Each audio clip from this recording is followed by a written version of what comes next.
fucking bitchy. There you go. What's up? All right, boys. Go, Brian. No, I was gonna ask you a question. Did you buy one of those like Deadpool popcorn head things? No, man. I saw that shit on fucking streaming, dude. I don't give a fuck about that shit. I saw that shit pirata, baby. Pirata. I saw that shit flea market, baby. Where did you see it? On a website, on a pirate site. The Jack Sparrow. Jack motherfucking Sparrow. Assassin's Creed Black Flag, straight up stolen valor, whatever they call it. I saw that shit. Pirata. I like it. I like it a lot, actually.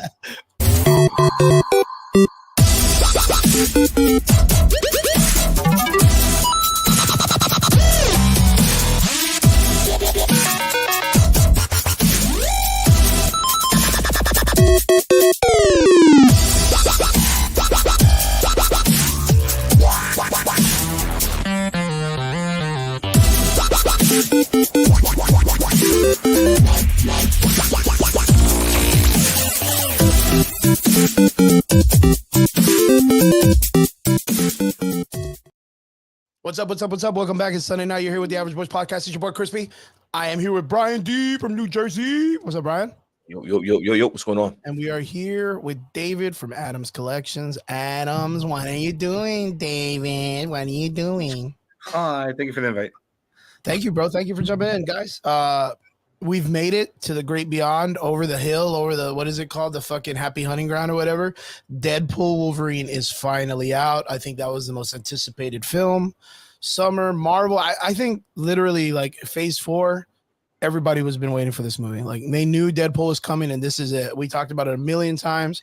We were hoping for like a cool, like maybe CG Stan Lee kind of like input or whatever. There was a bunch of like hype and yeah, we got to watch it. Most of us are caught up. I think David's the only one that's been kind of like in and out of watching it in some places. He's kind of like doing that shit through TikTok, but he's cool with a spoilerish talk and all that stuff. And then me and Brian have already seen it. Triggs, I don't know where he is. He's probably in the multiverse somewhere. And we messaged Nico. Nico might come on in a little bit if he jumps in. But yeah, guys, we're going to be talking Deadpool today. Caesar, what's up, my boy? That's my boy Caesar. That's my movie making man right there. We partnered up and we are in a studio doing business. And Caesar and I are going to make a cool film. Can't wait. We talked about that shit, Brian, remember? We're talking about working at film. Yeah, so that's Caesar. That's my man right there. That's my dog. And yeah, he saw Deadpool too. So he saw it also. So he's ready to jump in the comment section. Anybody else that's going to be jumping in with us that are going to talk spoilers and all that stuff, we are ready. Robert, first man in line, wearing his like extra small Wolverine outfit with out there, latex. Not even spandex, latex is like a dominatrix Wolverine outfit, shiny to the touch, greased up and lubed, ready to go. Yeah, we're ready to talk Deadpool today, boys. We're ready. And then, of course, straight up, I think we should probably talk about like the Marvel news and all that stuff with Hall H. Unless you think we should do Deadpool first. I don't know. Deadpool might be the cooler talking point for today. I think the Hall H stuff is cool, but like I think it's something we can get past. What do you think, Brian? I mean, I would probably save. You got to think about the talking points, right? I think there's more talking points for Deadpool than there is for Hall H and Comic-Con. So I would probably start with Comic-Con. That's just how I think about it. Okay, yeah, that sounds good. Then we'll hit Comic-Con. I think we got some cool talking points about that, like you said. And overall, what'd you guys do this weekend, man? What'd you do, Brian? My weekend was good. I worked, got a PS5. That was cool. And that was about it. Just relax. PS5, dude? Damn. I love it. Mm-hmm. Love it. Fortnite and 4K, dude. Fortnite and 4K. Honestly, I don't even have that downloaded. That's not on my my library. About Fortnite. I think I'm gonna hang it up. I think my Fortnite days are just about over, bro. What? Why? What happened, dude? Is it the skins? Is it the what? No, I just wanted to start getting into more sports games. Just not more sports games. Although I do have sports games, but just more different games in general. Okay. Like I just bought Elden Ring, so I want to get into that, and then I want to like kind of branch off into other games of that kind of genre. So I think I'm gonna spend my time doing that. And as you know, those games are kind of time consuming. So Yes, very much, very much. Good you're call, man. gonna Good call. you're gonna have to drop some other games. Yeah. Sweet, sweet, sweet. That's gonna be dope, man. Well, of course, I think we talked about it before. Space Marines 2, when that shit drops, I think we're gonna be all up in that motherfucker, man, as much as we can. So it's got co-op, so I'm excited. We'll make that shit work for That us. I wanted to play that game, and then also another reason why I got the PS5. I was trying to hold out as long as I possibly could, but because the Dragon Ball's Sparking Zero is coming out I in a remember couple talking months, about that dude. I want to be ready for that, dude. So I was gonna have to do it eventually if I wanted to play that game. So yeah. Well, cool, man. That's a good buy, man. I think that's pretty exciting, and fuck yeah, man. Onwards into the adventures, right? David, what about yourself? You had your own con this weekend. You went out to the good old fashioned UCX and stuff like that. How'd it go? So it was good. So this past week, I finally did a live podcast, bro, with Nico. Yeah, welcome back. Welcome back. Yeah, it was fun. It was good to interact. We had UCX. It rained like around 4. It was still a good turnout. Did really well. Got a lot of networking done, like always. And then, honestly, I'm not gonna lie, bro. Brian getting the PS5, bro. Hell Divers, where it's at, bro. I fucking miss playing that. Hell fucking Divers, bro. But wait, hold on. No, didn't I just read somewhere where like Hell Divers is like a lot of people are calling it ass now? It's just on the decline because of the situation with Sony that happened the first time.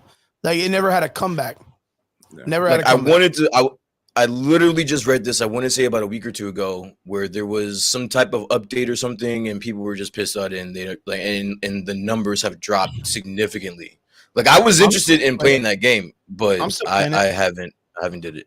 Yeah, you should I play it. I play it on the weekends and shit like that when I got free time. I jump in and spread democracy cheeks, bro. That's what I do. I just get in there and I gotta let these robots know. Hold on. Don't go back. Just let it marinate. Just let it. No, some things need to be acknowledged, and normally, you know me, I just let you go, man. Sometimes you'll just be tweaking. I'll just be on fire somewhere else. But you said spreading community cheeks. What did you say? Democracy cheeks. But I think you kind of cut that a little bit tighter in democracy cheeks, dude. Maybe we could say democracy cheeks. No, I just wanted to know, sir. Do you want to clear that up or explain what that means? Because I'm lost. I don't know what that means, and it sounds like I should understand what that means. In Helldivers, it's very much like Starship Troopers. I'm a big fucking fan of Starship Troopers, and the whole thing is it's a very imperialistic, very like what's it really? I mean, save the planet. Save the planet. Okay. Yeah, but we can live in harmony as long as it's my harmony. You know what I mean? So you're out there and there's like a race of robots and a race of insects, and they're all out there just doing their thing without, laws, human laws. And I got to just explain it with a gun, I guess. And you took it upon yourself to start spreading democracy cheeks. Now it makes sense. See, now when you clear things up and we communicate, now I'm kind of interested. See how that works? I didn't. Super Earth did. See? You wanted to just glaze over that pause. And we spread the knowledge of Super Earth with your gun. It's good, dude. It's a fun fucking game. I'm in. You know what it is? It's like Doom. Like it's just out there for you to just like, hey, you know what? I got like an hour to spread. Let me go out there and just kill some things for no fucking reason. Like just no reason. These robots are just hanging out in the woods, like, or the deserts with guns, and they're just like patrolling shit for no reason. And here comes one dude with stims, a bunch of explosives, and like guns that just hurt you. And he's just like, yo, not one of us. You just start wailing on them, dude. And then they go crazy. Little bag of hornets or whatever. Eels knows what's up. He says Helldivers too. He's been in it with me. He's a fucking G in the game too, man. So anytime you need to go spread democracy, Brian, you let us know. Okay. All right. Yeah, we'll go spread some democracy together. You'll love it. If we to go to when I want to go start spreading democracy cheeks, I got you. And not only I love it. And not only that, what's really cool is like there's certain schematics in the games that like it kind of it brings you into it more because it's not just like a click and something happens. You have to put in like certain movements and the arrow keys and stuff to make some shit go. Like let's say you want to do like, I don't know if you've seen like trailers where like you pull a bomb out, throw it, and there's like a huge explosion. Like there's usually like a input that you got to put in to get that grenade. So like, and every input has a certain thing. They don't change randomly. They're all the same all the time, but like same, like they're just different codes and stuff. So yeah, it's super good. The game's fun. Mom, what's up? I love you. And yeah, the boys love you. Yeah, the boys love you too. Absolutely. You gotta watch it now, bro. Nah, she knows I got like a super potty mouth. She knows that's what you're doing. Yeah. She knows that's what you're doing in your spare time. You're spreading democracy cheeks. Okay, yeah, she knows. She was feeding me fucking soup as a kid. She was just making me soup. You know what I mean? Like it was just all about it, bro. I had the worst mouth ever, dude. But respectable soup, baby. But yeah, Helldivers 2 is a really, really fun game. Really fun game. All right. But yeah, that's pretty dope. I had a pretty fun weekend. I told you guys about it. You know, you guys have been following my shit most of the time. You know, I tell you guys everything that's going on. 2 of my amateur fighters had a badass fight this weekend. We went out to South Padre Island. We did work. We did not get the win this time. Some scrutiny that I could, I don't like to complain about shit too much, so I'm not gonna be like a bitch about it. But my guys went out, they did work, and yeah, man, we fucking did the business. You know what I mean? So I have my squad out there. Eddie is the one in the middle. He was the third to the last fight, and then Andrew is my main eventer, which is over here. DJ Fuentes, he's a trainer at Matt Hughes's camp. He was there alongside of it. I know that guy since he was like 15. So here's a picture of all my squad at the end of the day. Like nobody hurt, nobody injured. We went home. We went, celebrated, not getting hurt or broken. My boys will be back in October, learning experience. Us in the morning, going out and doing work, before the fights, it was nothing. Andrew went in. He fights 135, but he fought 145 for this one on a short notice of 1 month. And yeah, it was dope. It was really, really dope. The guys did really good. Like I said, we didn't get the win, but yeah, the experience that the boys got, taking the anxiety out of them and stuff like that, really getting out there. And the promotion was off the motherfucking chain though, dude. Like, I don't know how to explain it to you, but like, it was top fucking quality. Like the way that they took care of these dudes. Like they had an amazing, amazing show, bro. Like for an amateur fight, imagine, dude. I mean, you get the idea of amateur, right? Like the guys aren't getting paid. They have a lot of circling rules so they don't get hurt. Like if something turns into a ground and pound situation, the ref will really just jump on it. They don't really let these guys get too hurt or carried away like the pros. They had fireworks, dude, when they were walking out, like those fucking like the fucking fire streams that come out of like boxes and shit, like in the WWE. On a bridge that these guys walk out to. The fucking cage was beautiful. It was televised on TV Azteca, which is a local Mexican network between here and Mexico. That's national. It was, man, these motherfuckers took care of these kids.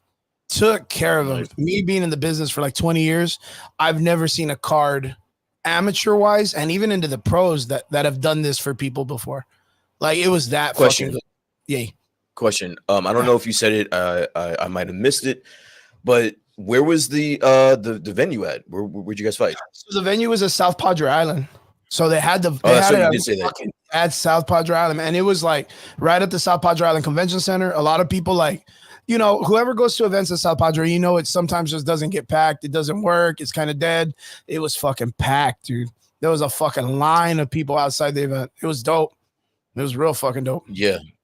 Nice. So and if you don't make it inside the venue, you can just go right outside and see fights for free. So you got that. Yeah, dude. Yeah, fuck yeah, in the fucking house. Yeah, right at the clubs and downtown and everything. Dude, it was there you go. There was fireworks, man, all over the fucking fights. There was fights in the cage, there was fights out of the cage, there was fights in the back with gyms. Like it was fucking wild, bro. It was a wild west, man.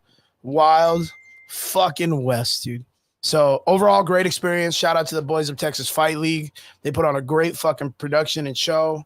My boys, no injuries, no nothing. They came out unscathed, just ready to learn and go back to the gym. They'll be back in a week. They're going to take a week off just to vacay and then come back and get right back on it and get ready for the next one, man. And then we'll get Aaron, which is my pro fighter.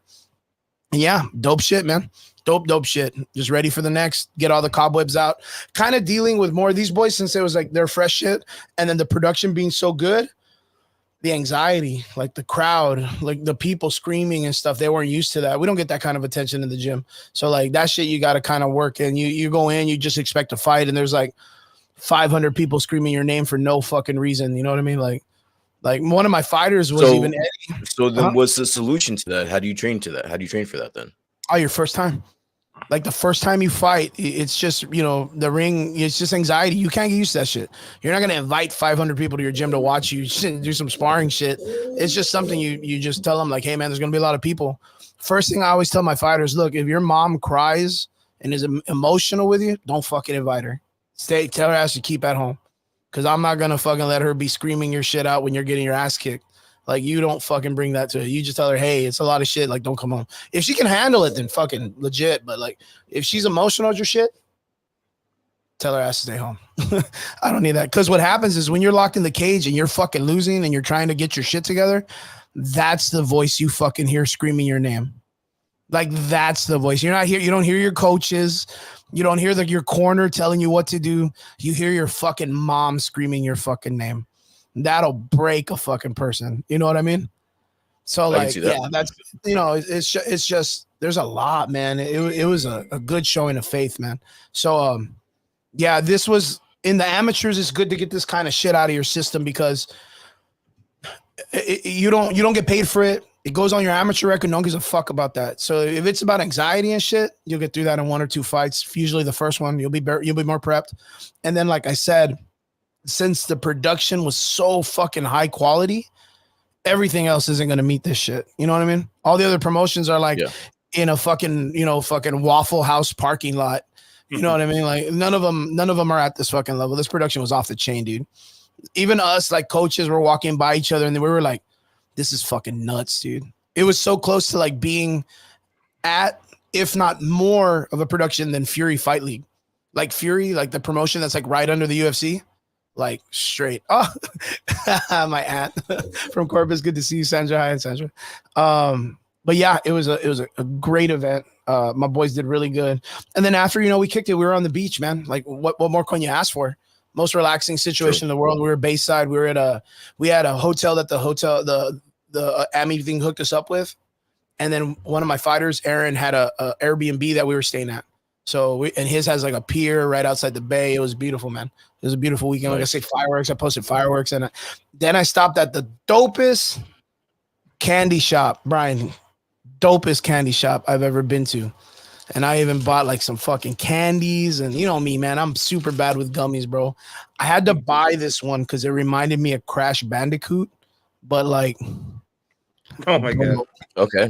Yeah, look, I can see it. It's dope, right? That's cool, like, look at how cool that looks. Look at how fucking cool. I'm gonna eat the fuck out of this, but you know what I mean. You don't need that, bro. You don't. I'm the most randomest person, ain't I?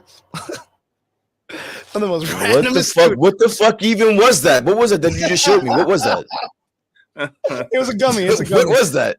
It's a gummy bear. It's just a giant gummy bear. A giant gummy bear. Yeah, I bought. It was so cool. I bought 2. It was so cool. I bought 2. You bought 2? I bought 2 of those motherfuckers. But what's cool, spent like $25 on candies, dude. I was gonna say. But you know what? Look, stacked, just stacked. I got gummies. I'll be good for like a week and a half, dude. I'll be good. That would last me like a year for me personally. You're not a big candy person, Brad? I'm not a big candy person, no.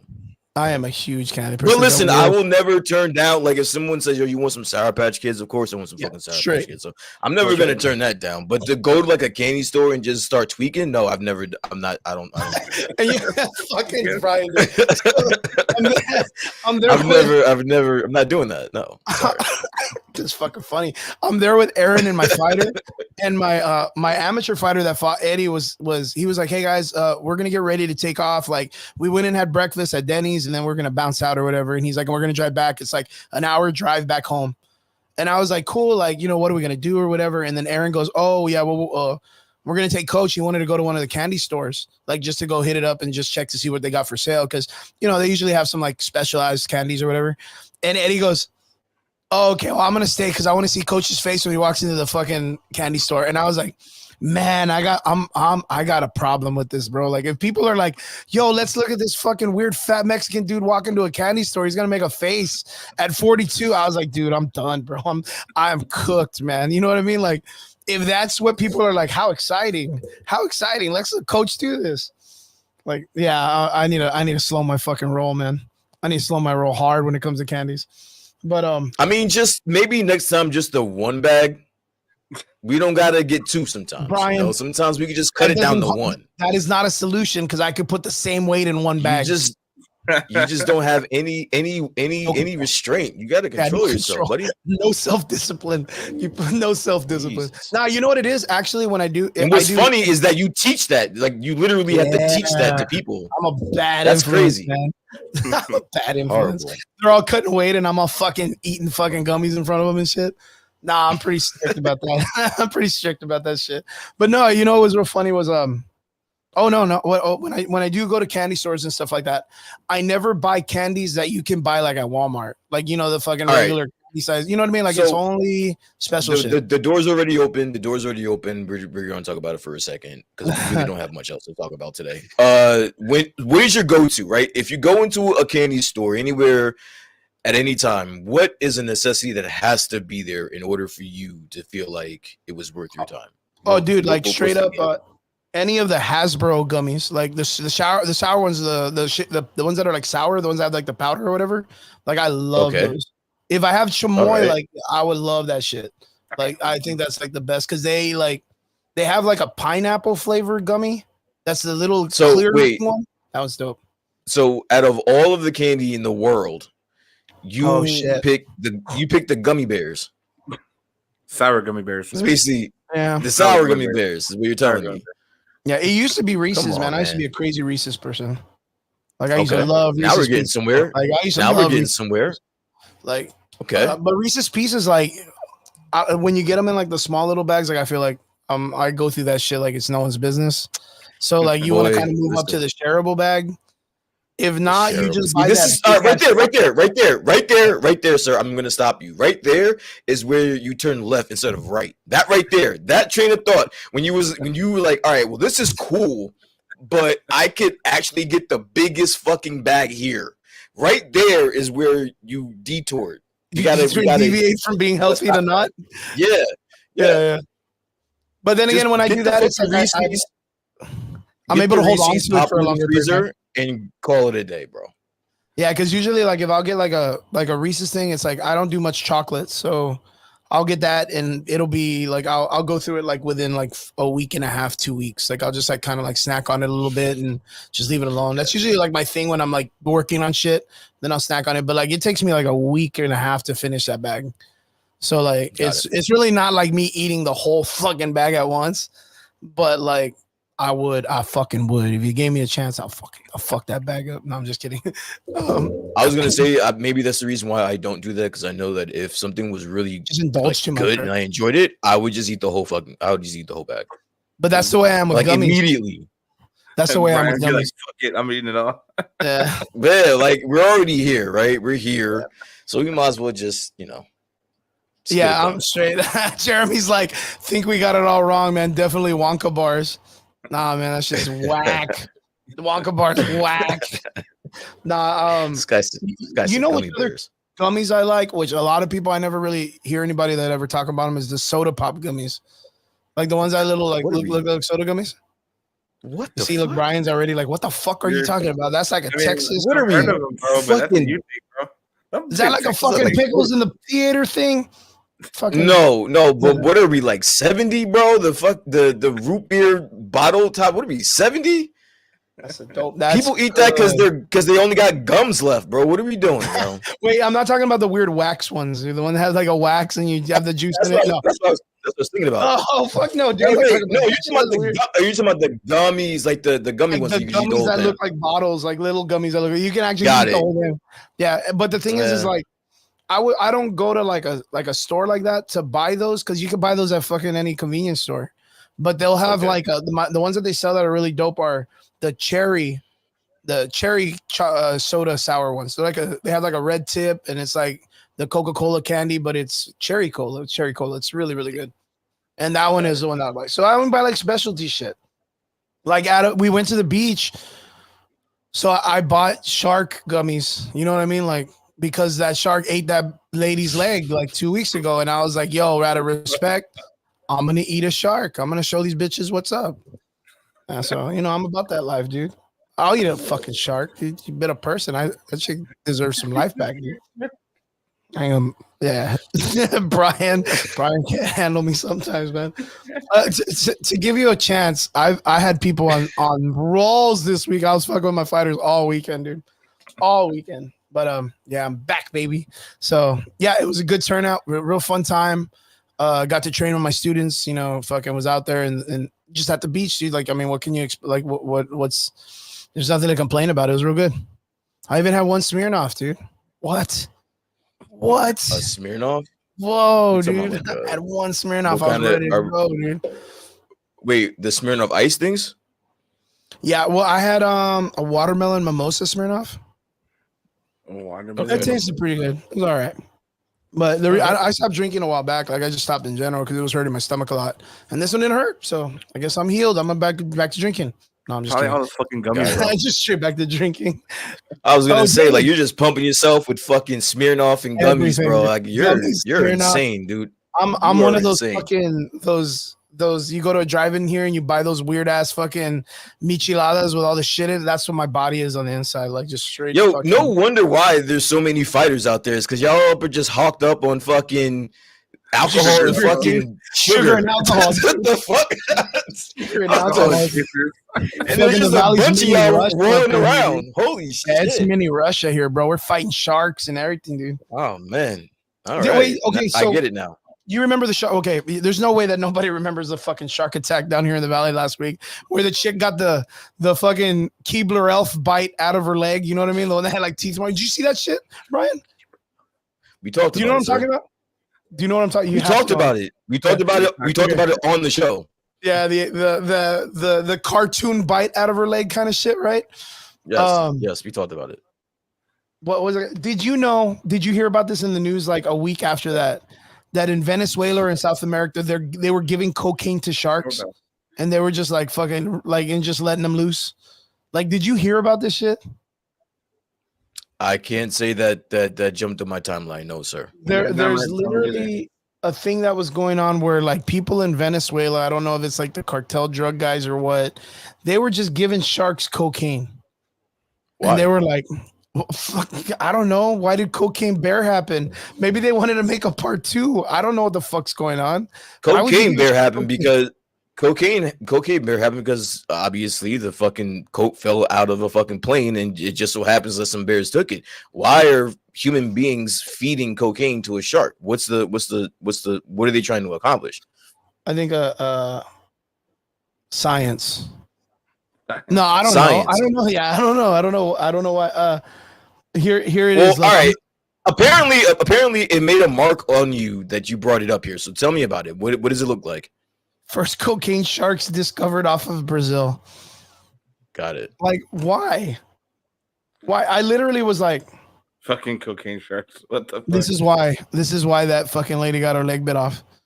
This is why that dude because of the Brazilian cocaine shark. Yeah, Brazilian cocaine shark. I swear to God, this is what it is. Yeah, it's a whole new underground attack system like the cartel's using against the United States. They're like, let's just hawk a bunch of sharks on fucking drugs and send them out there. Brian. Okay. Cocaine sharks, dude. I heard it. Cocaine sharks. What a great timeline we're on right now, dude. What a great timeline. Yeah. Derby knows.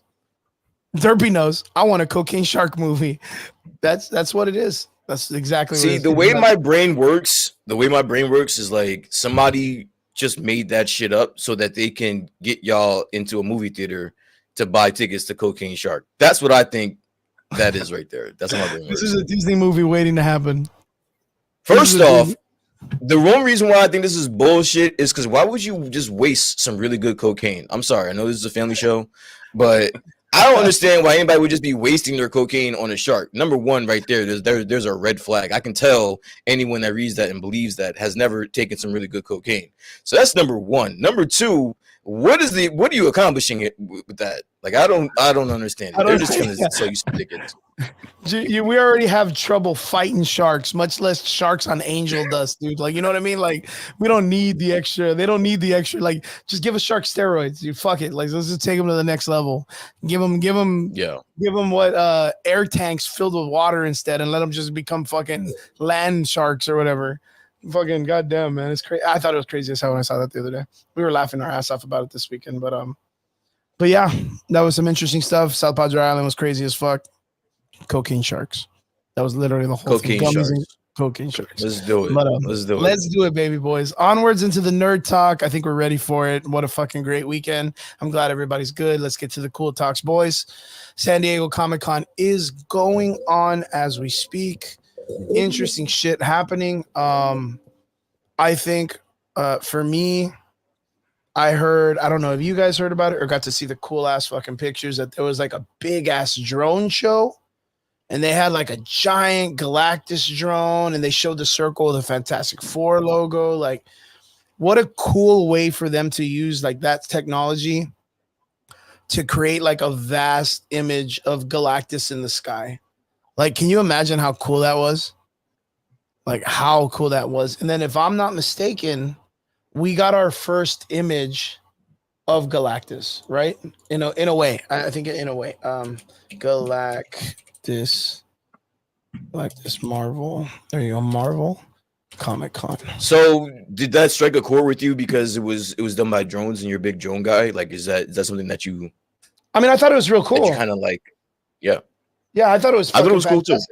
Yeah, I'll make sure that I'm showing pictures of all this stuff because I want people to, at least be able to see stuff. But like, here it is right here. Here are people outside the convention center, and just and that thing was detail with the colors. You know what I mean? Like, it had depth and shading. You could see like the crevices in the helmet. Like, that was impressive for the lighting that they used. Like, look at that, dude. Like, impressive. And then of course, like, it being that big going over like buildings and stuff, I thought it was super cool. Like, what a cool way for them to promote the San Diego Comic-Con stuff. You know what I mean? Like, That was really, really cool. And then of course, like, with that, they also showed like a giant Fantastic Four logo with the drones. I don't know how they got the smoke to happen with it. I don't know if it was like a trigger release and then the drones like release some type of smoke, but like, of course, we all know, fans of Fantastic Four will know that it's usually Johnny Storm flies and makes a big ass flaming four and then does the whole thing, and that's why it shows the fire.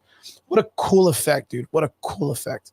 And then of course, I think there was another one that they showed, but these were like the two main ones. Yeah, like Wolverine.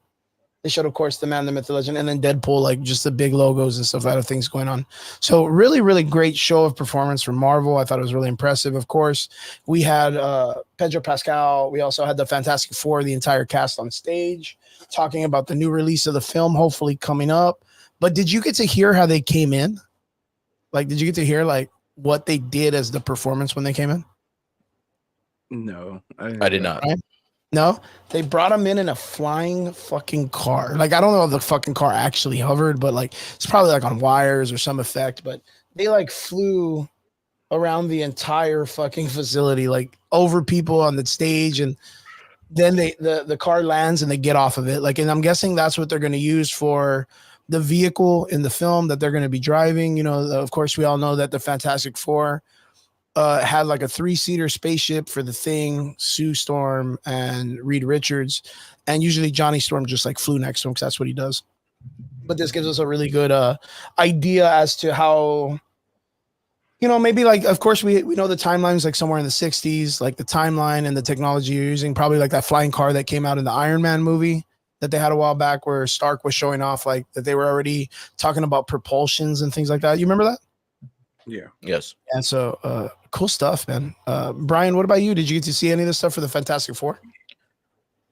I did see the designs. Not only that, but they had some type of like testing shot that they had with Pedro Pascal talking. And there's like a whole like a mini scene where he's where in this universe, Reed Richards is a teacher and he's teaching a class, and then like there's a whole scene that was shown to the guests at Hall H at that point. So that was pretty cool. Also, in addition to what you were talking about, the Thunderbolts also got a nice flushing of information pertaining to that movie.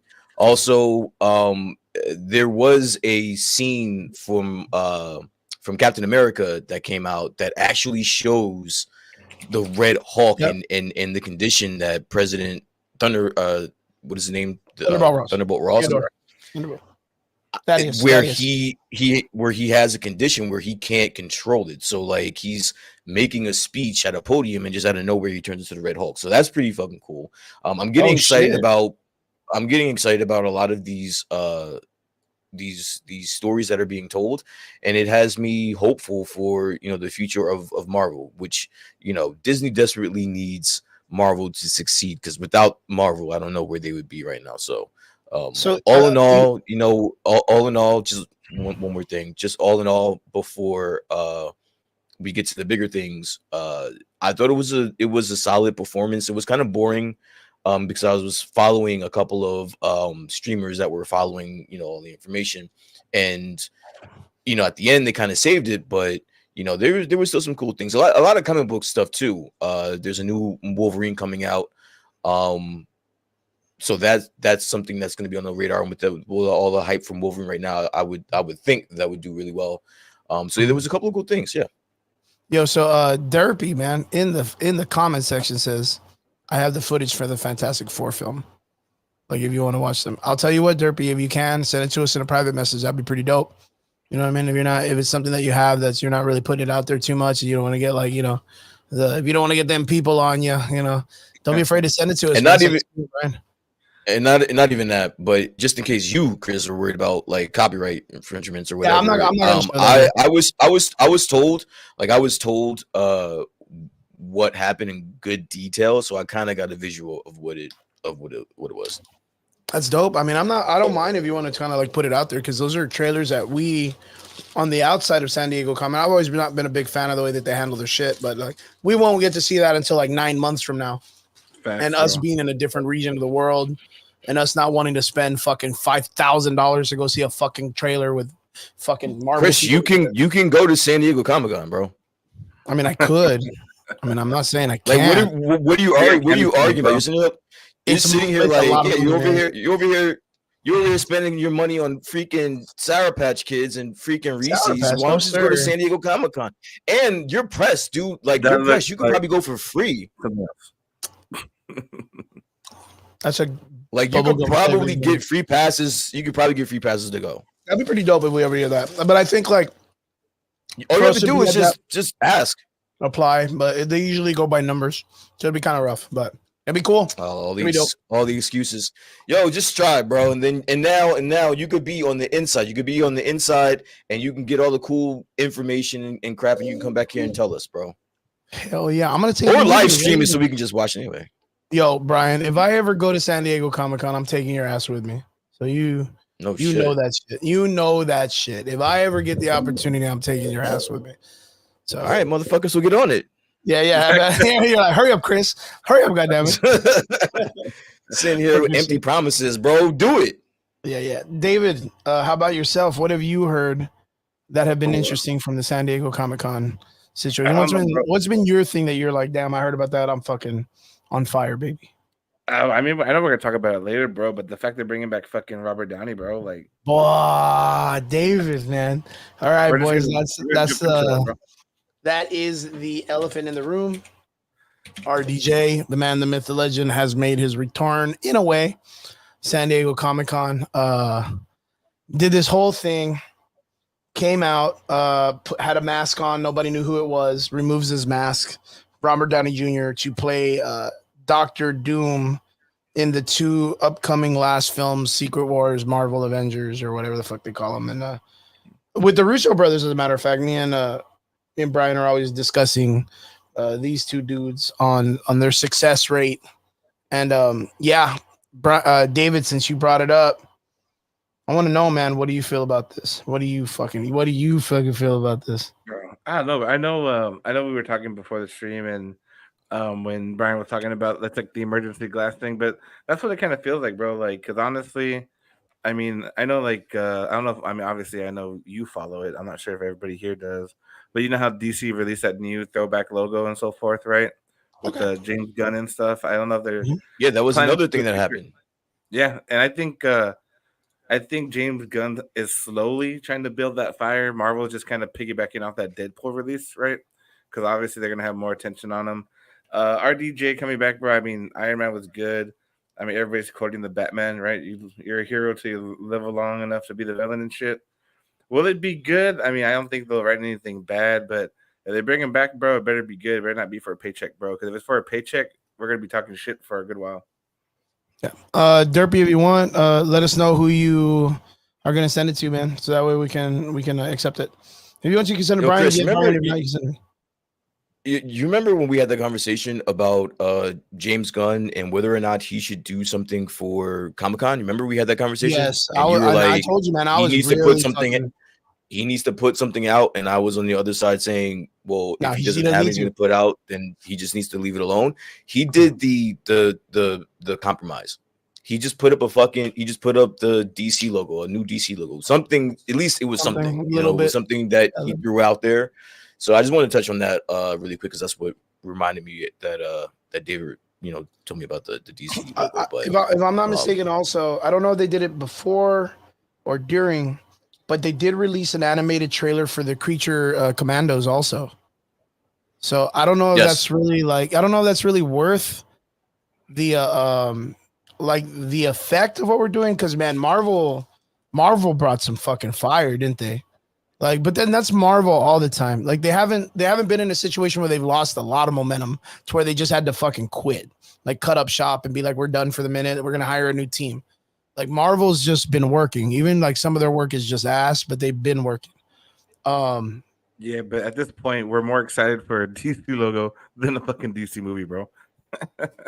I mean, because again, like we got James Gunn coming in. It seems like he's going to be going with more of like a Justice Society style Justice League, like very kind of like the old Christopher Reeves vibe of superheroes. But the reason why I don't trust James Gunn is because he makes movies that have sometimes a little bit over the top, like edgy jokes and edginess, where that's not really like a society era. You know what I mean? It goes to like almost like a lighter tone version of the Watchmen, I guess you could say. Like a comical version of the Watchmen, I feel like he might kind of go with. And I don't know how I'm gonna get that. Like I don't know if I'm really gonna get that, like, hey guys, this is me, this is how I do shit or whatever. But Brian, what do you think, man? Because I mean, you were pretty on the fence, or you were pretty on the top about it being where like, nah, they don't need to do shit. Like just kick back, relax. They don't have anything to prove and all this stuff. And I was saying San Diego Comic-Con, they've had zero information about what they're doing for the last like 5 years already. It's already been a while. And something like you're literally getting people like starving and looking through Google at pictures that people took from like a whole like fucking football field away, just trying to get some type of like lick of something. And I'm like, yo, just anything, dude. Give someone a fucking GoPro and let them walk around the fucking behind the scenes. Get people excited for what you're doing is all I'm saying. So now we're here. I think he did. I think he did the best that he possibly could. Yo, did you see what Marvel just did on the other side? Yeah. What do you like? Like, what do you think? What do you expect James Gunn to do at this point when he's facing that? Sometimes it's fine if you just give a logo. Sometimes it's fine. Just let me talk. Sometimes it's fine. Sometimes it's fine just to drop a logo and get the hell out the way. Just get out the way. This was Marvel's Comic-Con, bro.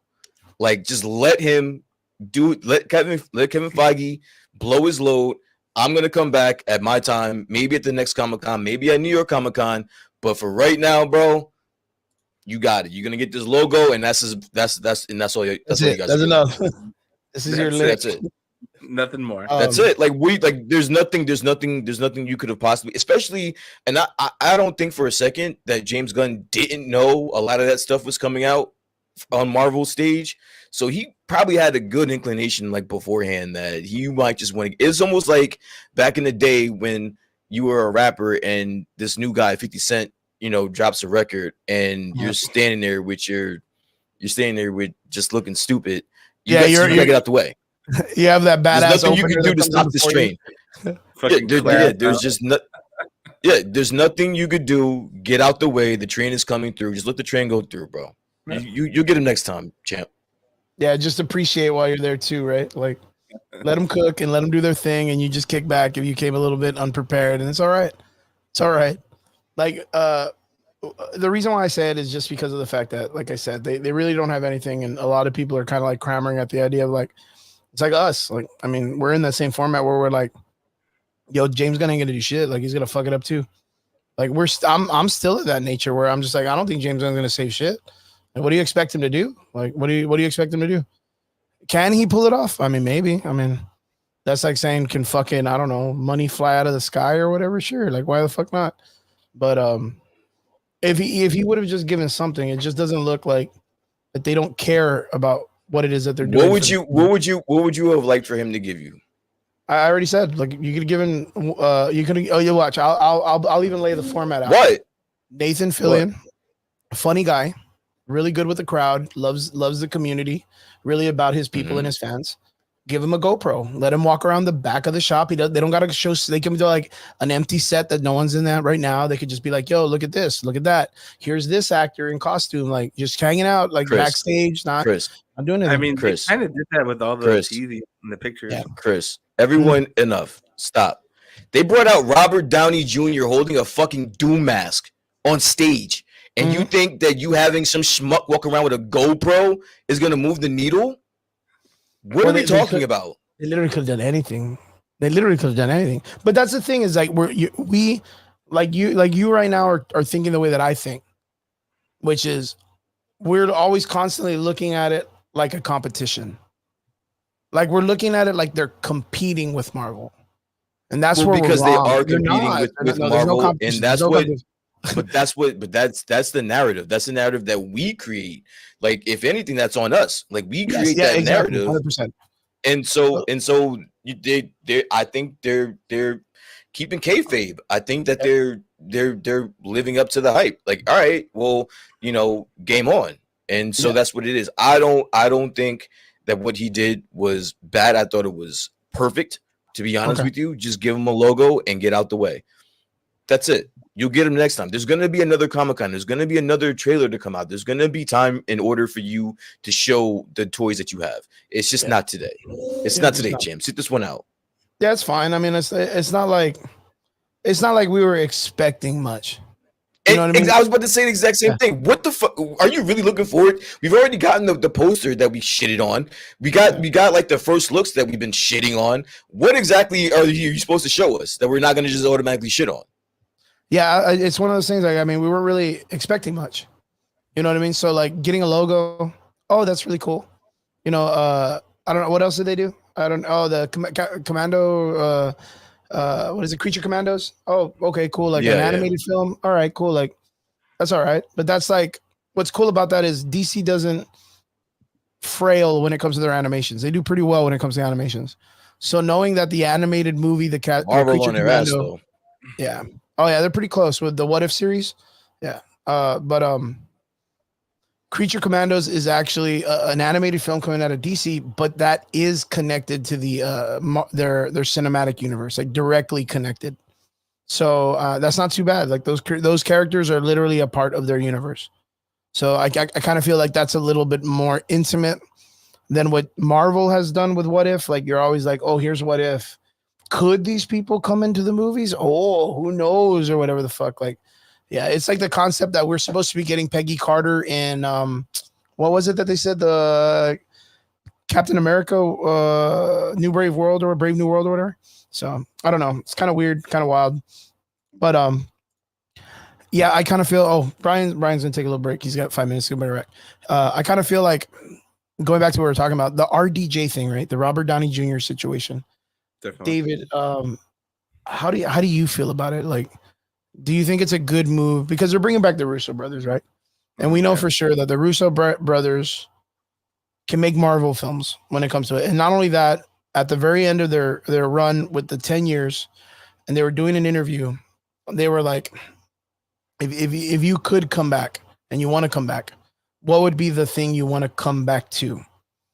And they both admitted they were like Secret Wars. Like that's what we've always wanted to do. We want to do Secret Wars. So we know from when they left early to let, Marvel do their thing after, these guys already had a plan as to how they would like do Secret Wars. So you know, they did not agree to bring the Russos back. They gave their own thing, but they ran these last, I don't know how many years has it been already, 8, 6, 7 years, Brian, right? Roughly, like that Marvel's been doing Phase 4. It's like 5 years already, right? 6 years. And now they've fallen and they've had to bring the Russos back. That wasn't originally their plan, I believe. But now they're bringing the Russos and they're bringing RDJ. Do you think, and I'm going to ask you both this question and you guys can answer separately, right? That this is them in desperation trying to fix where they fucked up? Do you think this is like past the Jonathan Major situation, the low observations in films and finances that they haven't been getting, that this is them like kind of like bending the knee and saying, you know what, like we need to get back on the ball. And these were the people that were there when we were doing it. Let's just bring them back. David. I don't know, bro. I mean, kind of like what Derby's saying over here in the comments, bro. He's saying that they're desperate. I mean, I think they're desperate. I think they want to just have rapid growth. You know what I mean? They want to utilize the talent they already know, what they bring to the table. They know it's going to be a lot of people like us that really enjoyed the original run, curious what they're going to do, but going to be the very first and quickest to judge it, right? So definitely, I mean, if they fuck it up, we're still going to talk about it.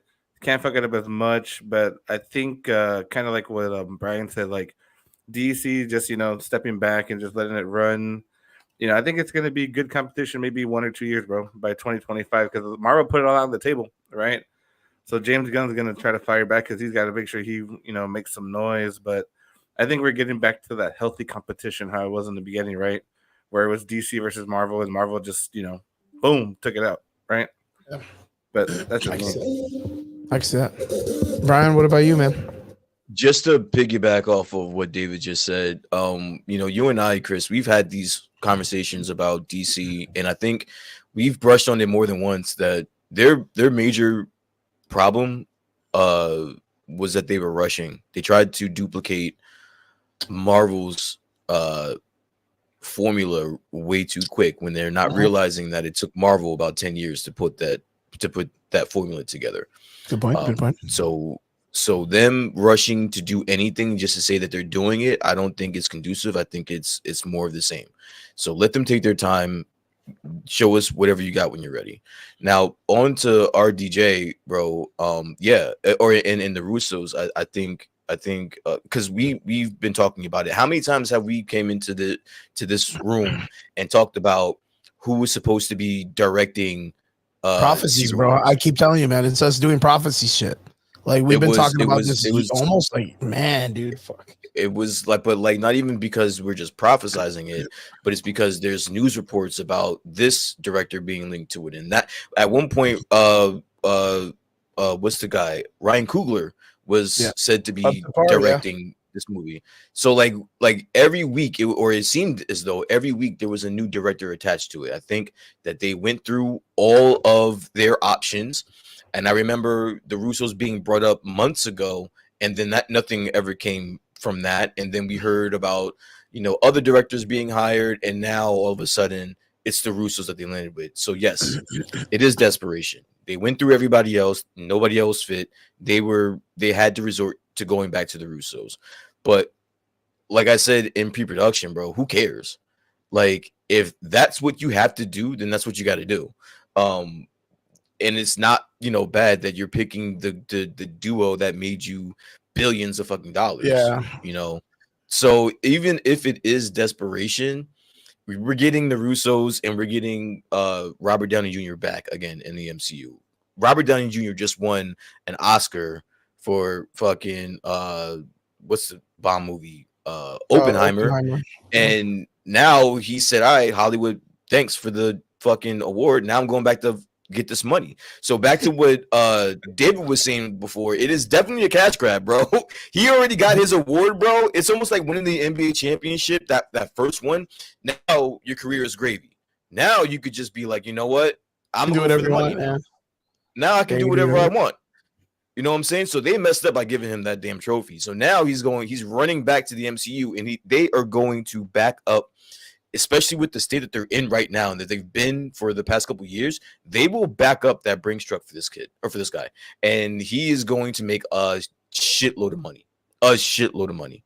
And us fans, we're getting what we've been crying about for the past couple years. So as far as Marvel is concerned, everybody wins. But like, why do you think it's like that? Why do you think it's like you said, the fans crying for Robert Downey Jr. to come back when literally, if not the best superhero story ever told about one character, like straight up from the very beginning to the end, the greatest fucking story ever told about a superhero. Like this Well, is it. I think you just answered your own question. That's the reason why. Is because No. of that story. Why is it that they're crying about it? You got your definitive beginning, you got your definitive rise, and then you got your definitive hero saves, sacrifices, and wins for everyone by giving his life. Why is it that I think me and David understand what you're saying. Yeah. And what I'm saying is that you're answering your own question. It's because these fans have just let me answer real quick. Yeah, go ahead. It's because these fans have that etched in their brain, right? Every time we talk about the MCU, it's the decline ever since Endgame, which was his last movie. Yes. So that is what is etched in people's brains, the normies, the sweats, everybody. So when it comes to what we've been getting over the last couple of years, the lackluster performances and the bad acting, the bad writing, all that stuff, the only thing that we have to mirror that or compare that to is what? The last time we saw Robert Downey Jr. So when it comes up, when they're trying to find a solution to get the MCU back on track, it's the reason why Robert Downey Jr. always comes back up, because that is the guy that kind of put them on the map. So you're basically answering your own question because of how well that character was written in the first 10 years. Yeah, but even with that, like, what do you do to the character's legacy and legend when you just end up bringing him back? Like, let's just say in general, like, just bring him back. Listen, no, man, no. This is a publicly traded company. This is a public traded company. Like, at some point, that has to take precedence here. So all that shit about preserving the sweats and their love for fuck all that. I need to make this money, bro. And I need to get back to these investors with this return, bro. So if that means I got to bring back the guy that made me $1 billion fucking dollars, and that's what I got, and I got to bring back the directors that made me $1 billion, then guess what I'm gonna do, bro? I'm gonna bring them back. I don't know. I think it's a bad call. And we talked about this offset, and I was like, I don't think it's something that Robert Downey Jr. can't do. But what I think is bad is that you already had this person come out.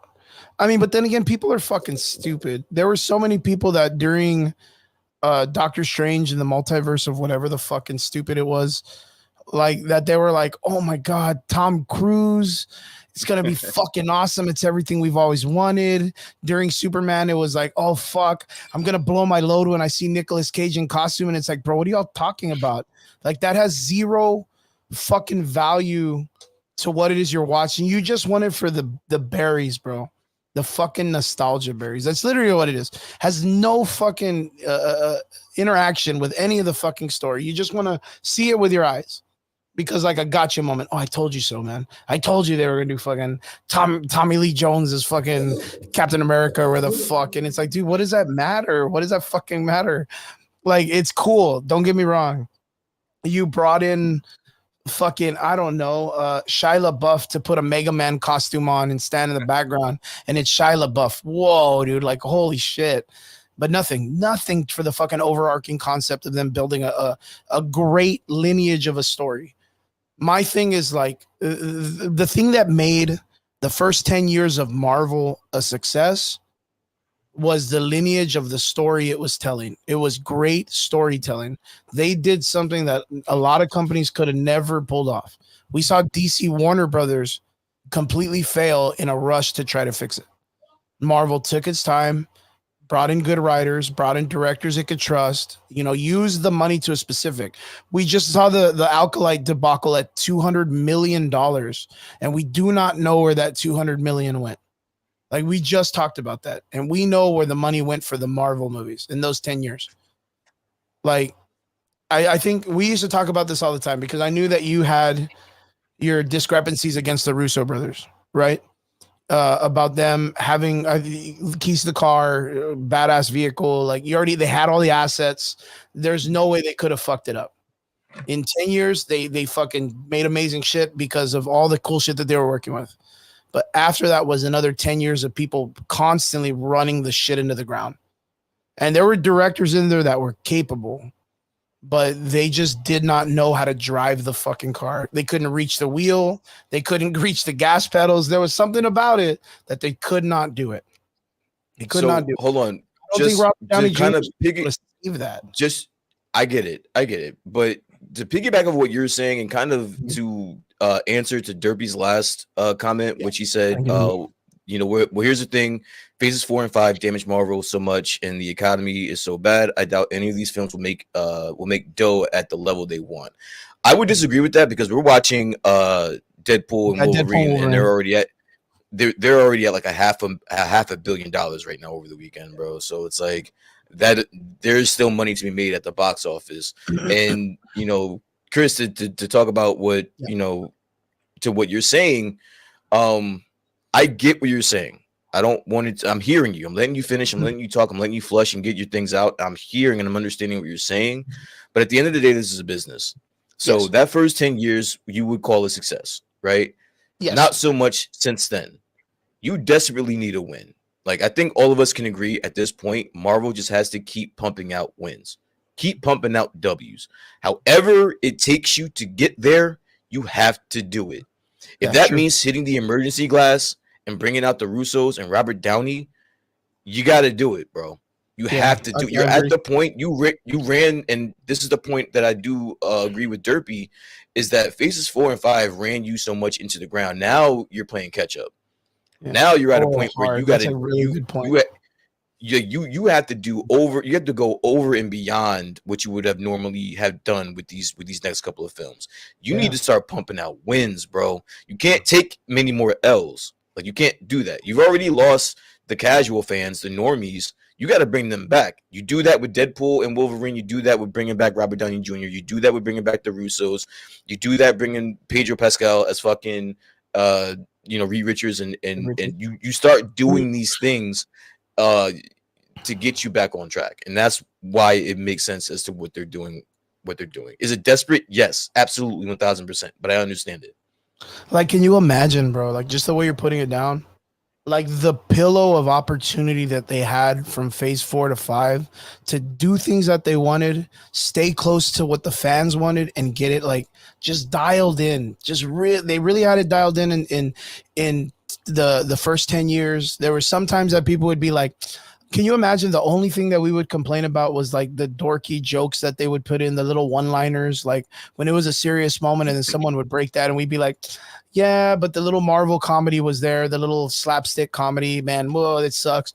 And now we're like, bro, the actor sucks, the story sucks, the costumes suck, the fucking background sucks, the music sucks, Sam Jackson sucks, it's got Nick Fury, like we everything sucks, like everything sucks that we're just tearing apart. And the hard thing is that the people that mostly say it are right. And we know that there's some pieces of shit out there that just cry and complain because they don't like people or they don't like views of nature, politics, or the fuck. I get it. We feel your pain too. But like a Secret Invasion, bro. Secret fucking invasion was a catastrophe. And it was the leading comic book of the time. Leading fucking comic. We had such a huge fan base. And we were, man, Brian. I don't want to talk about it. I don't want to talk about it.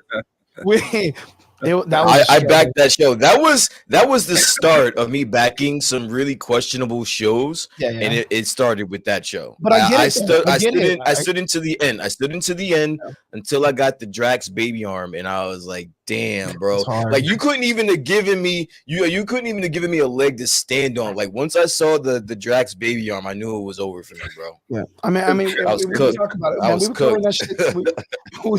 Cooked. We really tried, man. We really tried, and then they brought like the character, Emily Clark's character, or whatever her name is. I forgot her name. And she just ended up. It doesn't even matter. It doesn't matter what her name is. She's the most OP fucking character in the fucking Marvel universe, bro. And then in a show that nobody watched. And And then Or like I felt so bad for that chick that paid Maura Hill, or what's her name? Maria Hill. Like she Maria just Hill. like Yeah. died for no reason in the background of a show that no one gave a fuck about. And she's an interesting character in the comics because she's like a huge piece of shit, like contender for the person who's running Shield, like in the worst possible way, like just imperialistic nature, like super, like just I guess you would say something like a Nazi-esque person that's running Shield, like at the protocol level. Like she could have been like the overarching cunt that was with fucking Thunderbolt Ross, like in this movie, and you would be like, wow, she's a huge piece of shit, because that was her in the comic. And then they just fucking shoot her like nothing in that film, and it was so bad. Like Secret Wars should not have been that bad. Or Secret Invasion. So we talked about like, okay, the last 10 years they built it up, and the last 3 or 4 years they just dropped the ball. Are they just gonna try to condense all that, bro? Because if they want to have that rapid growth, they're gonna just bring back everybody, bro, from fucking Captain America and all this bullshit in the next, like, what, 2 years, right? When Secret Invasion comes out, Force comes out. Jeez, dude. Like, just imagine. Bro, I don't think you guys are grasping, and I kind of want to advance this conversation because there's still more things to talk about, but I don't think you guys are grasping what it meant when Robert Downey Jr. walked on that stage with a freaking Doom outfit and mask, bro. We're about to get the fucking kitchen sink and everything else in between, bro. Like they're really about to blow their load in the next 2 years, bro, and make as much money as they possibly fucking can, bro. Like we're gonna get everything. Yo, but let me ask you. You're not playing around with us. I want to ask you guys, like, straight up, is it possible though, like, to save all of this in 2 years? With what they got, with what they got left, I think so. Because if you look at it just time wise, we're not getting the X-Men until after Secret Wars. That has been said. True. So right after Secret Wars, after you don't already blew your load, now you're starting from beginning again. Now you have a clean slate with the X-Men. Yep. You have a clean slate to start another 10 fucking years. It's genius. They're gonna blow their load now, and then they're just gonna start over again. They're going to make another 10-year arc with the X-Men and make money that way. It's genius. Okay. Well, I mean, the X-Men arc is gonna make money. It's gonna make money. It's gonna make money. Yeah, because it's gonna print itself away from everything they've already done. Whole new venture, like whole new, almost like brand new everything, because it's not about the Avengers no more. Well, you get your opportunity to have like a Chris Evans cameo. Yeah, he'll be like, "What's up? I'm buying some shawarma or whatever the fuck." And they run into each other. Like, I guarantee it. You know, maybe a Paul Rudd who never ages kind of guy. You know what I mean? They'll have that shit. They'll have that shit. But the X-Men thing will save itself, and I think, like we've talked about this a million times, like Hugh Jackman will play the old man Logan, and Laura Kinney, X-23. Daphne Keene or whatever her name, she'll come in and she will be the new Wolverine of the universe, and they'll pass the torch to her. She's got another 900 years like what Hugh Jackman did. So if they nail the next 2 years and execute, which I don't think with that team up and the writers, if they execute this properly, you would have put yourself in a situation where you can play around with the X-Men and then have that lead up, like their Endgame, their Infinity War would lead to an X-Men versus Avengers type of movie. And that right there is your next 10 years mapped out. Yeah, I mean, I think that's good booking. I think they position themselves in a really good situation. I think the X-Men were always going to be the next phase after this, so that was going to be the focus. So what are you doing with this for the next 2 years? You know what I'm going to do? I'm just going to give them everything. I'm going to give them Secret Wars. Now, again, I did want to forward this because there was the reveal of the next two Avengers movies. You know, one being Avengers Doomsday, which is where we got the reveal. That'll come out in 2025. And then we got the Secret Wars that's coming out in 2026, 2027, or I might have those reversed, but whatever. 2027. 2027. So this will all be wrapped up in the next 3 years, right? So I think that's good. Now this is my thing, right? I've said this On camera, off camera, I lean more towards the 80s Secret Wars. Because once I started getting back into reading comics, that was probably the first thing that I read. Yeah. And that was more entertaining to me than Jonathan Hickman's 2015 version of Secret Wars. I really hope they try to do like a mash up in between where you do get a lot of, because, and this is the reason why I should say, because Jonathan Hickman's is a lot of dialogue. Yeah, it's a lot of dialogue. It's a lot of storytelling. That's, to me, in my experience with the Russos, that's not their strong points. The strong points are action and drama and that type of thing. So I kind of wish to do a mashup where there is more of the fighting from the 80s run, and then you do get the good acting and the drama and all that stuff from the Jonathan Hickman 2015. But okay, so let me put this out there, and I'm going to ask both you and David this, right? With what the Russo brothers did in the first 10 years of Marvel with Kevin Feige partnered up and planning all this stuff and making sure the movies all correlated and stuff, knowing that they stayed, fairly new yet referencing the comic books and, mashing up a lot of stuff. And then knowing when they finished Infinity War and Endgame, and they were sitting down in that interview and they were talking about their success, and they were like, what would be the next project you would want to do? And knowing that the first answer that they said was Secret Wars back then, does this make you feel more comfortable that they're bringing them back to do these two films? Because again, remember, you heard me talk about this like when we were talking about Kang and all this other shit. And I said, you cannot have Secret Wars without a Doom. I told you Kang was a shit hero.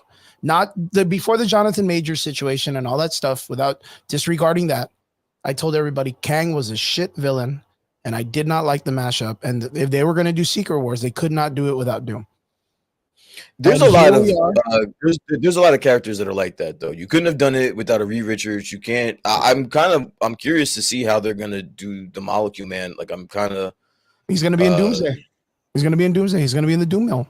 Because they're going to bring that Doctor Strange. It's going to be an incursion, and they're going to do the whole, like, getting rid of all the Molecule Man across. He has to visit, which is kind of casually what they did. But don't forget, there was that rumor a couple of months ago, maybe even a year ago, where when this whole Jonathan Majors thing, when the whole Jonathan Majors thing popped, and they were trying to figure out what they were going to do with this character.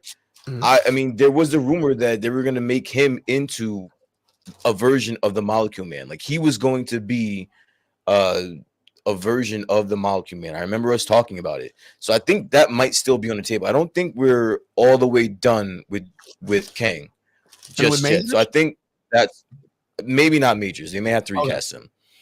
But that's just a recast. It's not the end of the world. It's not something too crazy. And I think the reason why they're not going forward with King is not because of Jonathan Majors. It's because they've shit the bed with that character already. What they did to that character in Ant-Man is crazy. I think that was irreversible damage, personally. Yeah.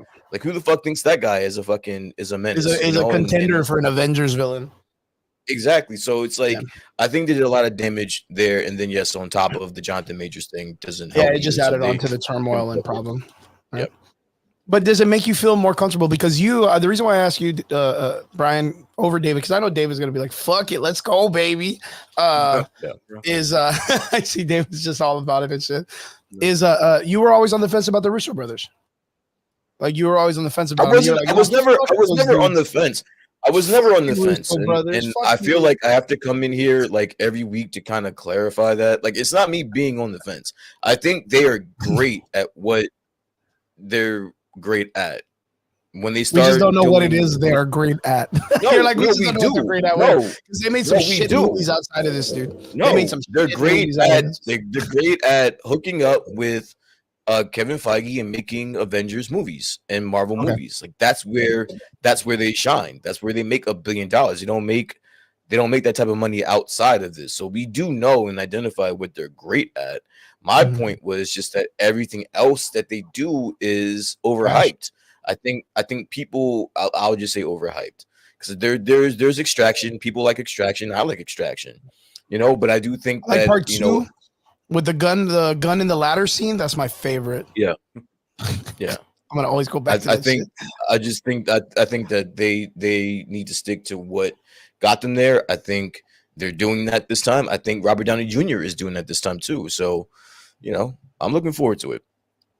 I mean, I'm not shitting on it saying What are your that. thoughts? What are your thoughts about? I don't think you've actually ever told me. What are your thoughts of Robert Downey Jr. coming back as not only Doomsday, but not just a variant of Tony Stark, but actually as fucking Victor Von Doom?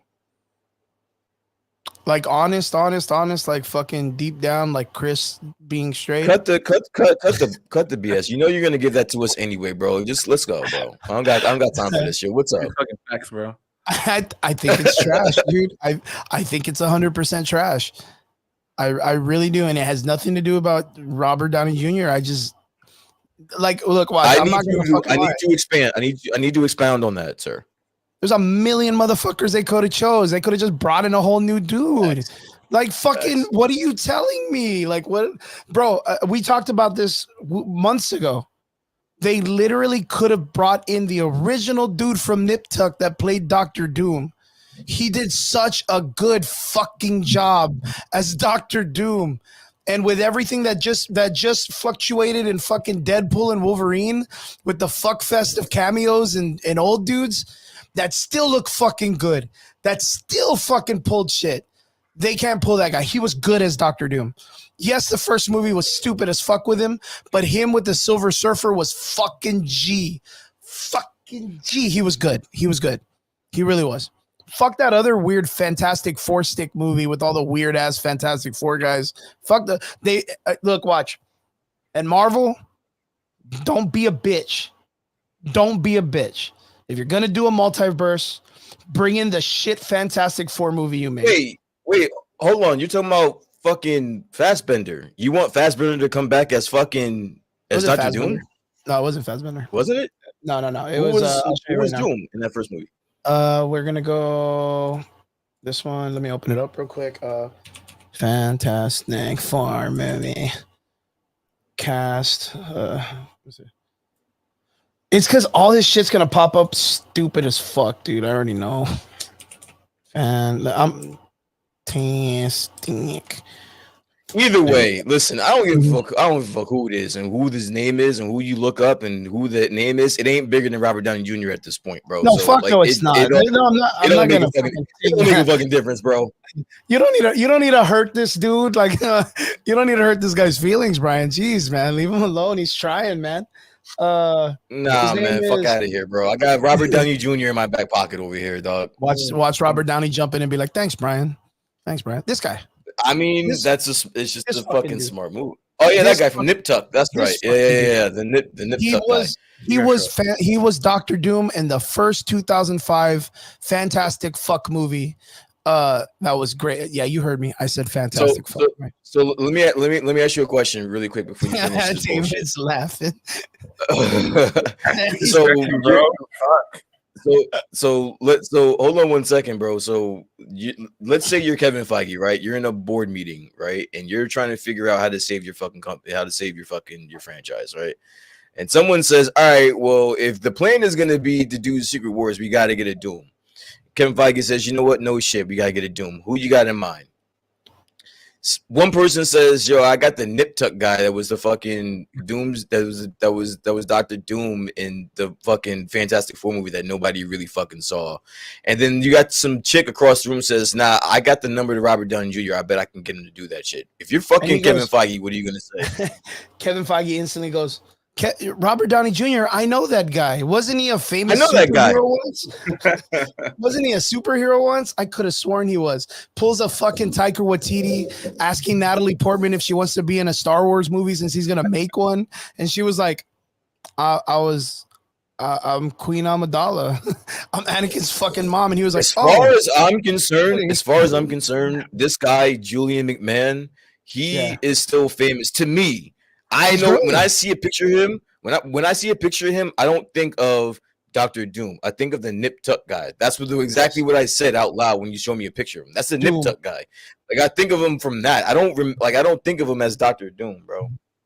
He was Doom though, and he was good. He was really fucking good. Like, Yeah, no, I remember he was good. And I'll tell I got people to Robert Downey Jr. on the phone though. Huh?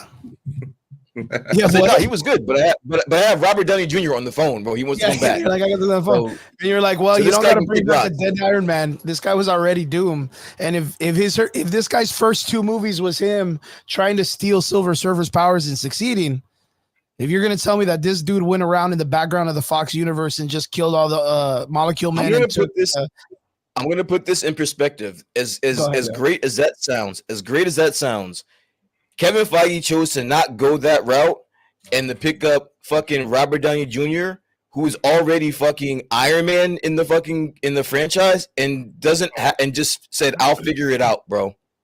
I'll figure out a way to make this guy fucking Doom." That's what he chose instead of getting this schmuck. Schmuck, man, dude, this guy's gonna go home and cry, man. You got this guy fucked up, man. You got him in that board meeting when they're trying to pitch it to fucking Kevin Feige says, "Oh yeah, I remember Robert Downey Jr., but wasn't he Iron Man? Like, how the fuck are we going to make him Iron? How the fuck are we gonna make him Iron Man and then Doctor Doom?" And then someone just says, "Yeah, we'll figure it out." He's like, multiverse. He said, "So." Yeah, it's a multiverse. Fuck it. It's a multiverse. It's a multiverse, bro. Fuck it. Yeah, it's a multiverse. Brian, and to top that off, Kevin Feige agreed to be a robot with a hat. I don't give a fuck what that guy's got to say, dude.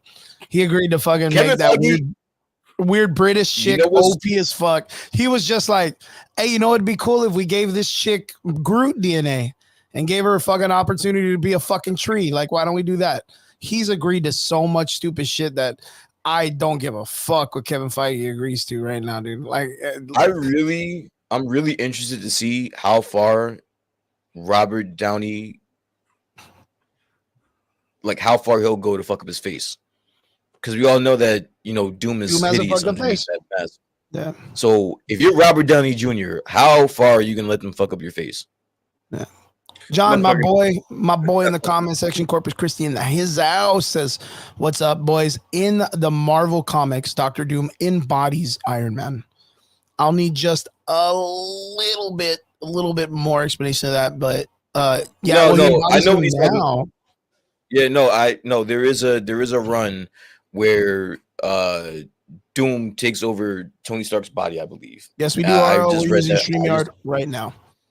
I just read that recently, but that's not the case here, right? It would be because it's being explained that Robert Downey Jr. is playing Victor Von Doom, so it would be the opposite way. It would be Iron Man taking over Victor Von Doom's body, but that doesn't make sense because Iron Man doesn't do magic, so it's confusing. Like it's going to be confusing. It's not going to be comic books accurate because apparently it's not Robert Downey Jr. playing Tony Stark as a variant of Victor Von Doom. This is literally Robert Downey Jr. playing Victor Von Doom. Yeah. Yeah. So where he literally just happens to look like him in that world. I heard the name with Ashtarini Victor Von Doom. Ashtarini? What is that? No, that's not his brother. I thought it was Tony Stark's brother, but it's not. Anthony Victor. Oh, please don't do this to me. Because there's a theory that it's like Victor Von Doom worked with the dad Stark, and something happened to the dad, and Tony Stark ends up going to live with Dr. Doom in whatever fucking city he has. I can't remember. And then he ends up thinking he's a Von Doom, but he's actually a Stark. And it's like, dude, just fucking shoot me right now, dude. Like, I don't want to deal with this shit. Because again, you could have just brought in a whole good actor, just anyone else that's just a good fucking actor. You could have brought in the dude that plays Negan or the guy that plays fucking Billy Butcher, and you could have just put a fucking mask on him and been like, hey, there you go. He's Doom. Let's go. And I would have been like, dope. Cool. It's not Robert Downey Jr., but like, okay, cool. Like, are we going to bring back Widow and turn her into fucking Songbird? Are we going to fucking bring back, I don't know, fucking Chris Evans and make him Gambit or fucking Human Torch again, like this fucking thing? Like, why do they keep doing this shit, dude? Like, just bring in actors, dude. Like, just stop. I don't know. Robert Downey Jr. And then when nobody resonates with that actor, Now you got to fucking go tell people why you blew it. What? Robert- If I'm gonna go out, yeah, exactly. If I'm gonna go out on my sword, if I'm Kevin Feige and I'm going out guns blazing, bro, you best believe I got my man Robert Downey Jr. with me, bro. Fuck it. Yeah, if I go down, like, I'm going down. I'm going down with my boy, movie? bro. You finish this shit, bro. He's gonna be one of those shit, bro. He's gonna be one of those parents that's like, I brought you into this earth. I'm not gonna go out on my deathbed because Julian McMahon blew the fucking Victor Von Doom character. Fuck out of here, bro. I got Robert Downey Jr. right here, man. I'm gonna go out with my man, bro. Yeah, okay. Let me ask this though. Let me ask this. 100%. Do you think the birth of Victor Von Stark Doom or whatever he's gonna be saves this shit? You really think so by himself? Because I think it just gets him to the finish line. Just gets him to the finish line. That's all you need to do, man. This phase, this whole Avengers shit is coming to a wrap, bro. We're gonna start in the X-Men. So I need to put a nice, big, shiny red bow on this shit and call it a day. Yeah, and call it a day, bro. Oh no! I see Kevin Feige quitting after this. To be honest with you, bro. I mean, fuck, he's already done. He can't fix this shit. Might as well just die at the bottom and let everybody else fucking wallow. But if this works, and the Avengers, both these Avengers movies make a lot of fucking money, bro. He goes out on top, bro. He goes out on top. You go out on top on a high note, and that X-Men bullshit, although you work so hard to get it, that'll be someone else's problem, bro. 100%. Watch. I'm gonna sit on this mountain of money I have over here, and I'm gonna keep getting credits for the remainder of as long as you make these Marvel movies, and I'm gonna just sit back and I'll buy a ticket like a regular person, bro, and just laugh at your shit. I'm gonna make another educated guess as to what's gonna happen. Overarching. Educated wish is a educated guess. The Russo brothers, they fucking pull it off. They 100% pull off Secret Wars. Why? Because they've been what kind of fucking guess was that, bro? These guys have made $1 billion before. All right. Well, watch. The reason why I say that is because they had a plan before all this shit went to fuck. They had a plan 100%. They're just going to stick to that plan. And it's not going to be because of Robert Downey Jr. I think this is going to be their biggest mistake. And a lot of people are going to be like, oh, man, I wish they didn't bring him back because now it just makes him look stupid. Like 100% makes him look stupid. I think they're going to fuck his character. I don't think they're going to fuck his character up. They're just going to make a big mistake bringing him back as another character. And people are going to be so fucking confused. So wait, I'm telling you. Are the Russos going to, because you just said two different things. Are the Russos going to pull this off, or is Robert Downey Jr. going to fuck it up? Yeah, the Russos are going to pull off Secret Wars in the story. They're gonna fix it all the way to the end, and it's going to have. But you think that Robert Downey Jr. is going to fuck up Robert Downey Jr.'s Doctor Doom character is not going to be the strongest thing. Not going to be the strongest thing in that story. Like, well, what is? What do you think? It. Huh? What do you think is? What do you think is? I think if I was, where do you see an opportunity? Where do you see an opportunity to upstage Robert Downey Jr. playing Victor Von Doom? Where do you see that? Pedro Pascal. I know it sounds bad, but Pedro Pascal. I really do.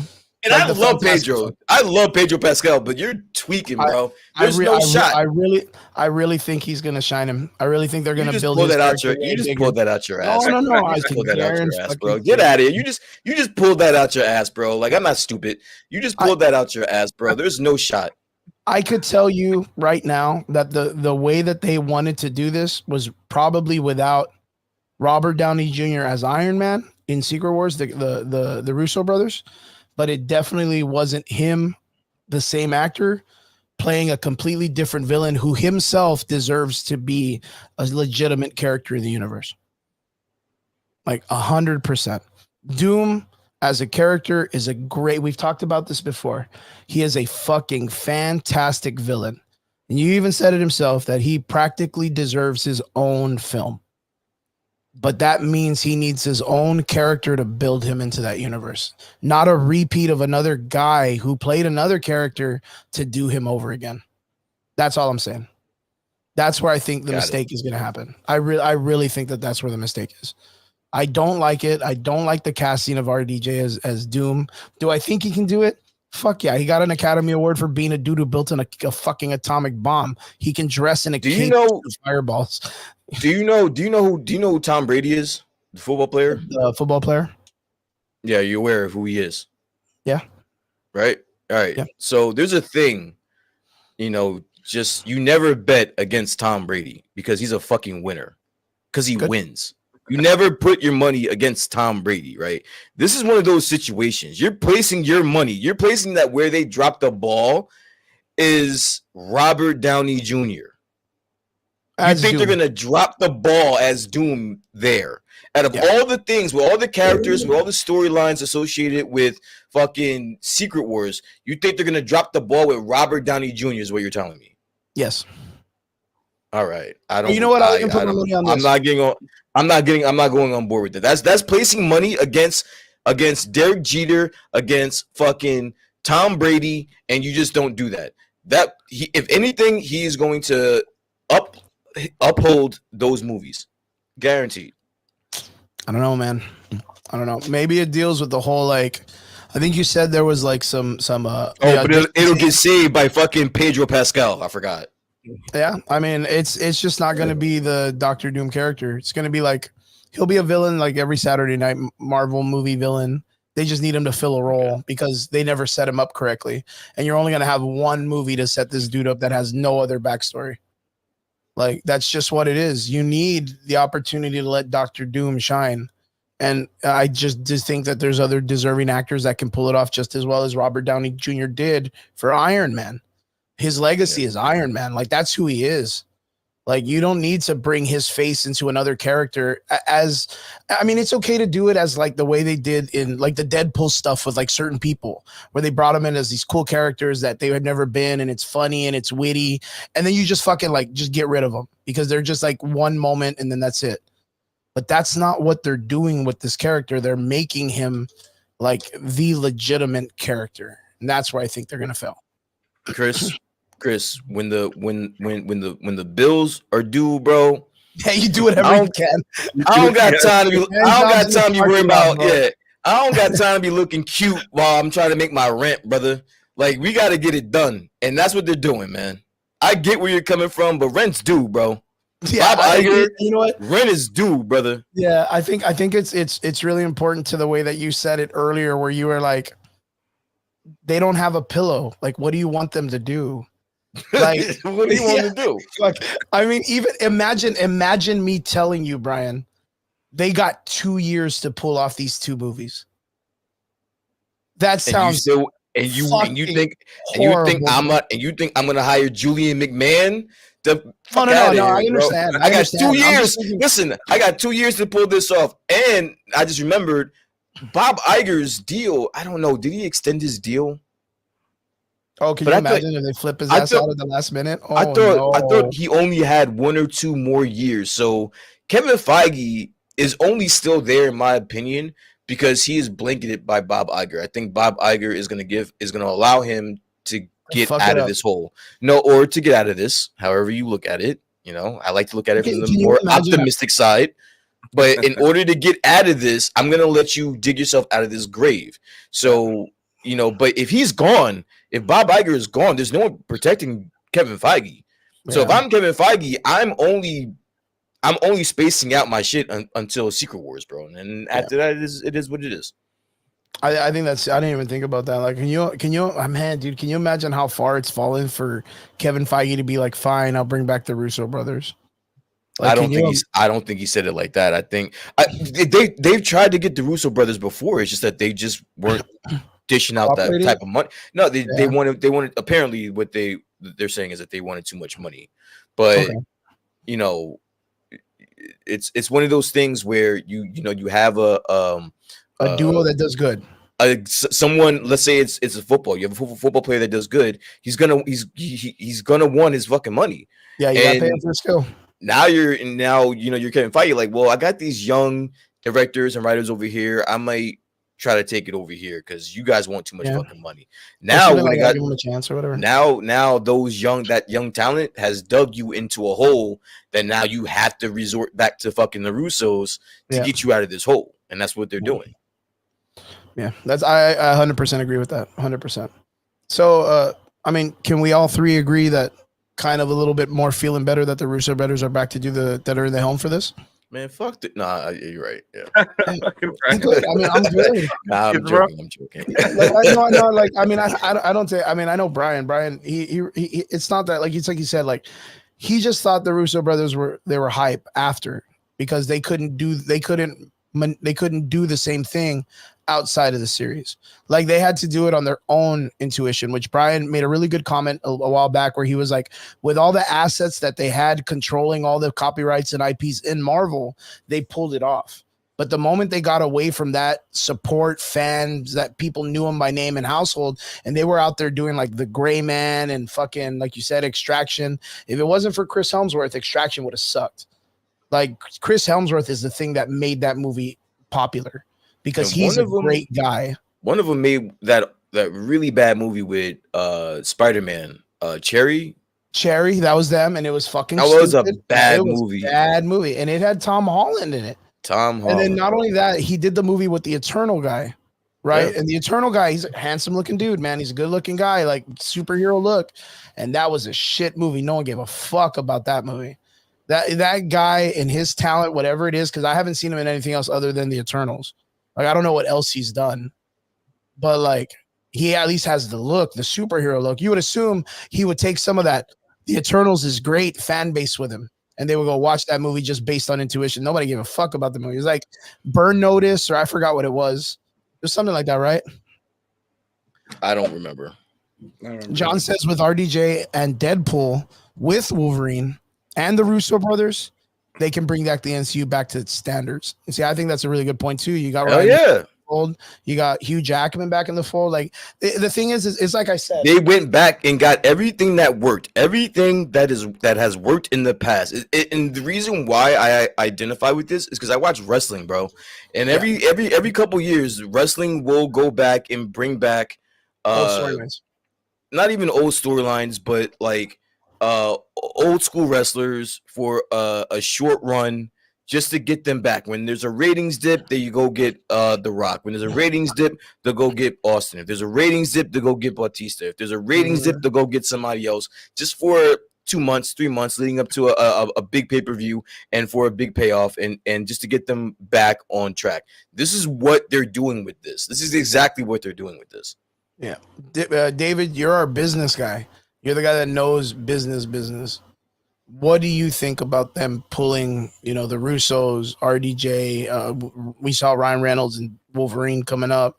Like, what do you think in the sense of Kevin Feige doing this at the end of his marbles? Like, we saw that he had that 4 and 5 phase pillow that he took a bunch of chances with, a bunch of weird shit, and now he's stuck back to needing to bring these guys back. What's your take on all of this? Well, I mean, obviously, because, I'm a big advocate of your podcast, and I love listening to you and Brian. And the more I listen to you guys, the more I think about it through that aspect. So, the fact that we're bringing up like X-Men, right? That's going to be their clean slate. Mm-hmm. They just want to build that brand, rebrand it, finish strong on something they're passionate about, a project they're really going to want their name in. And then after that, just build off that hype, because they're going to need money, bro. Like, they got to invest in that future. Like, between now and X-Men, they're going to have to find that next 10-year runs of actors. And I think it was funny because the biggest thing that I said in my head, and I didn't find a time to drop it, was like, they're like, fuck it, like, Robert Downey Jr., you're coming with us. And, in his mindset, bro, when he started Marvel, I mean, RDJ was in the shithole, bro. He just got arrested for drugs and so forth, stuff like that. And then he had a total pass. Yeah, then he got his like big break with them and stuff. You know what I mean? Mm-hmm. And then with Deadpool coming up and everything, like, now's the time where they can go and set it up, right? Yeah. So it was either a now or never. Now, like I talked about earlier, I am scared because how are they going to cram that 10-year thing into 2 years? But realistically, they just got to be able to wrap it up and get ready for X-Men.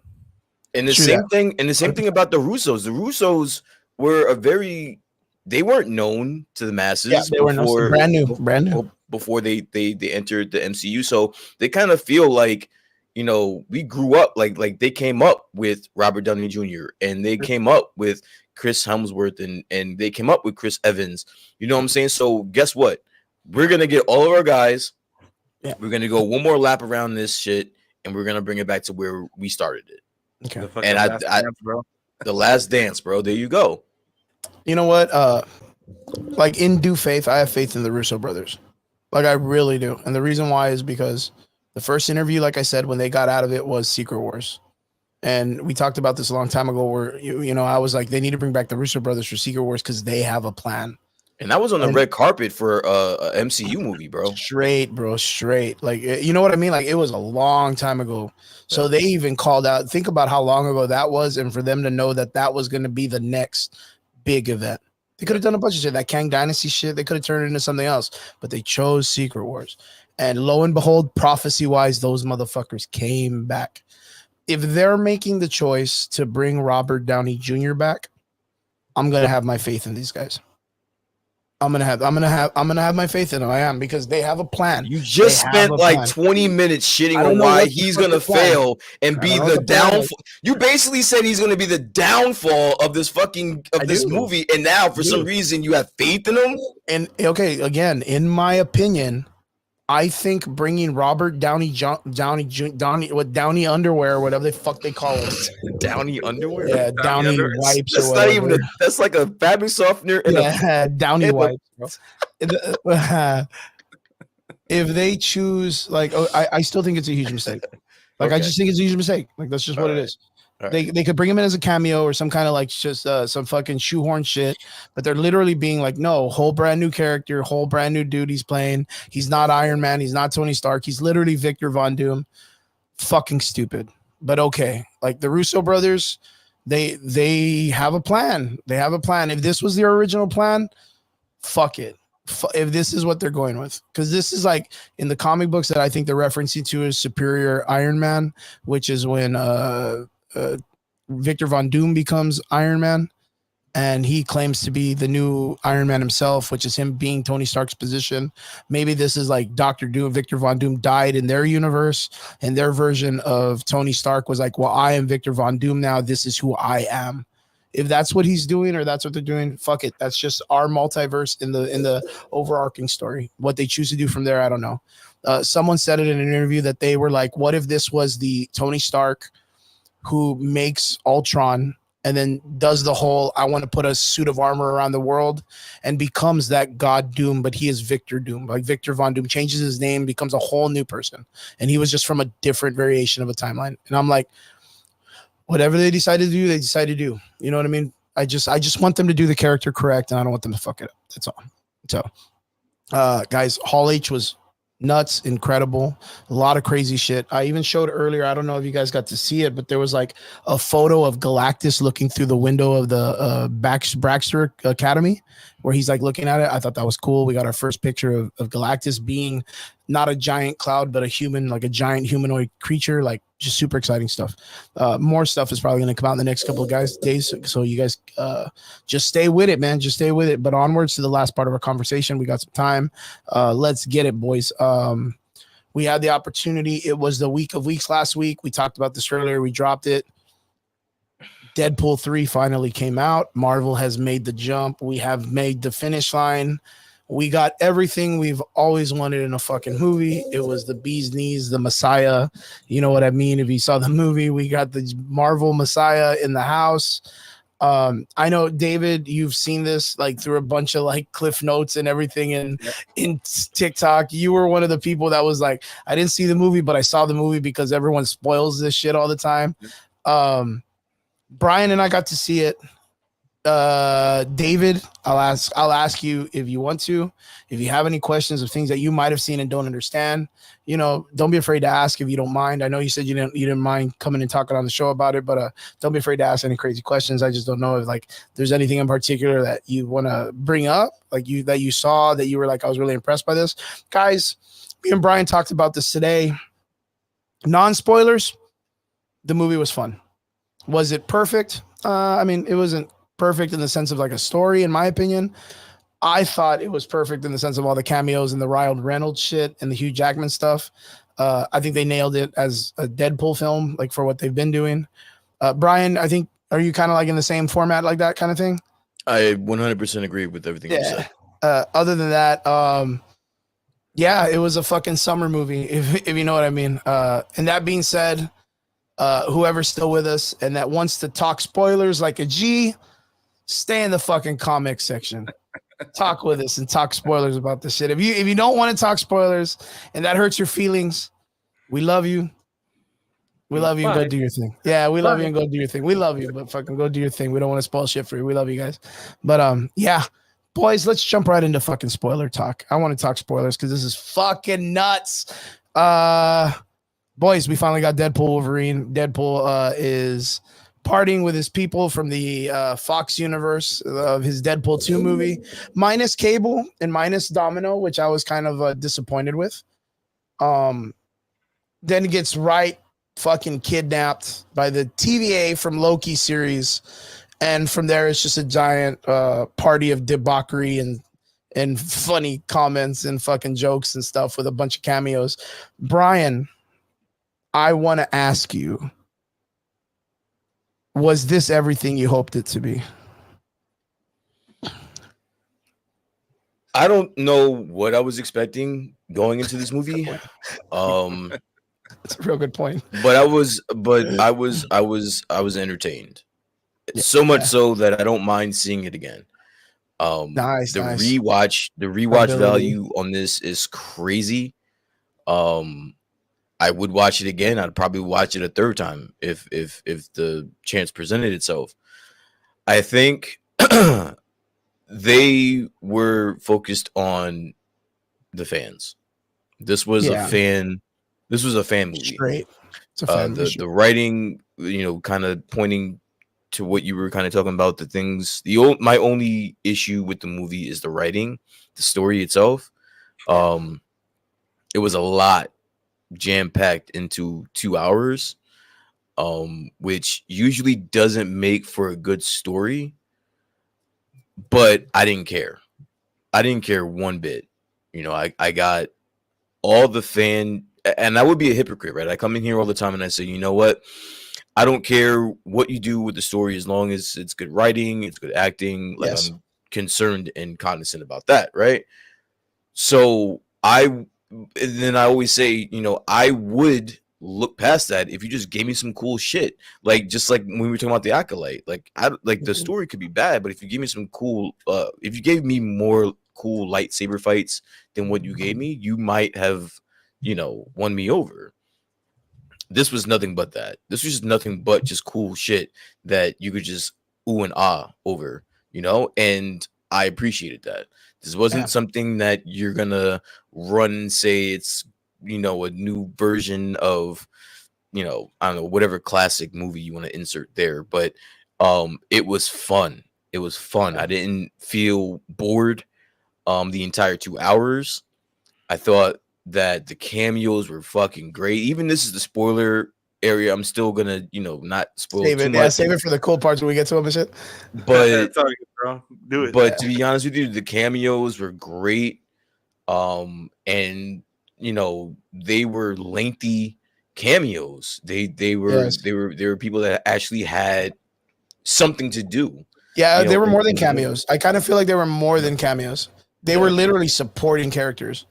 Oh, like cameos supporting characters. Really, really well done. I do have one thing that I will say I was a little bit, and I won't even say disappointed, was just one thing that I wish I would have gotten, and it was the rumors that we were going to get the original Fox X-Men in this movie, and we didn't.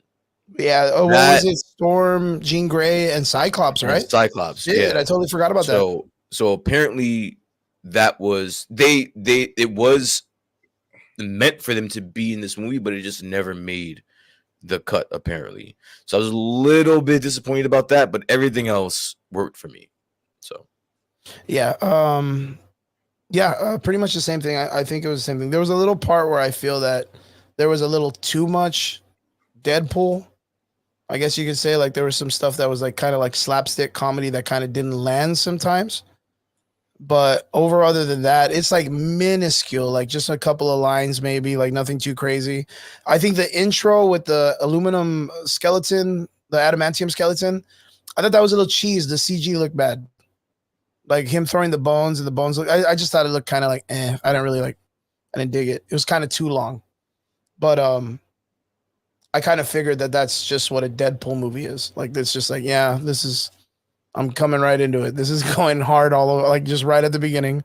Other than that, sharp, fun, a lot of like you said, good cameos, bro. Like I'm not gonna lie, my favorite fucking cameo was Wesley Snipes. I was blown away by him coming back as Blade and him doing such a fucking phenomenal job as the character still. If there is one thing I love about that is that Wesley Snipes was Blade. Like he literally made that character him. And he did an amazing job. I think I don't know. Was that one of your close ones, or like were you like the Gambit guy, or what was your guy, Brian? What was your cameo that you were like, I'm stuffed, bro. This is really good.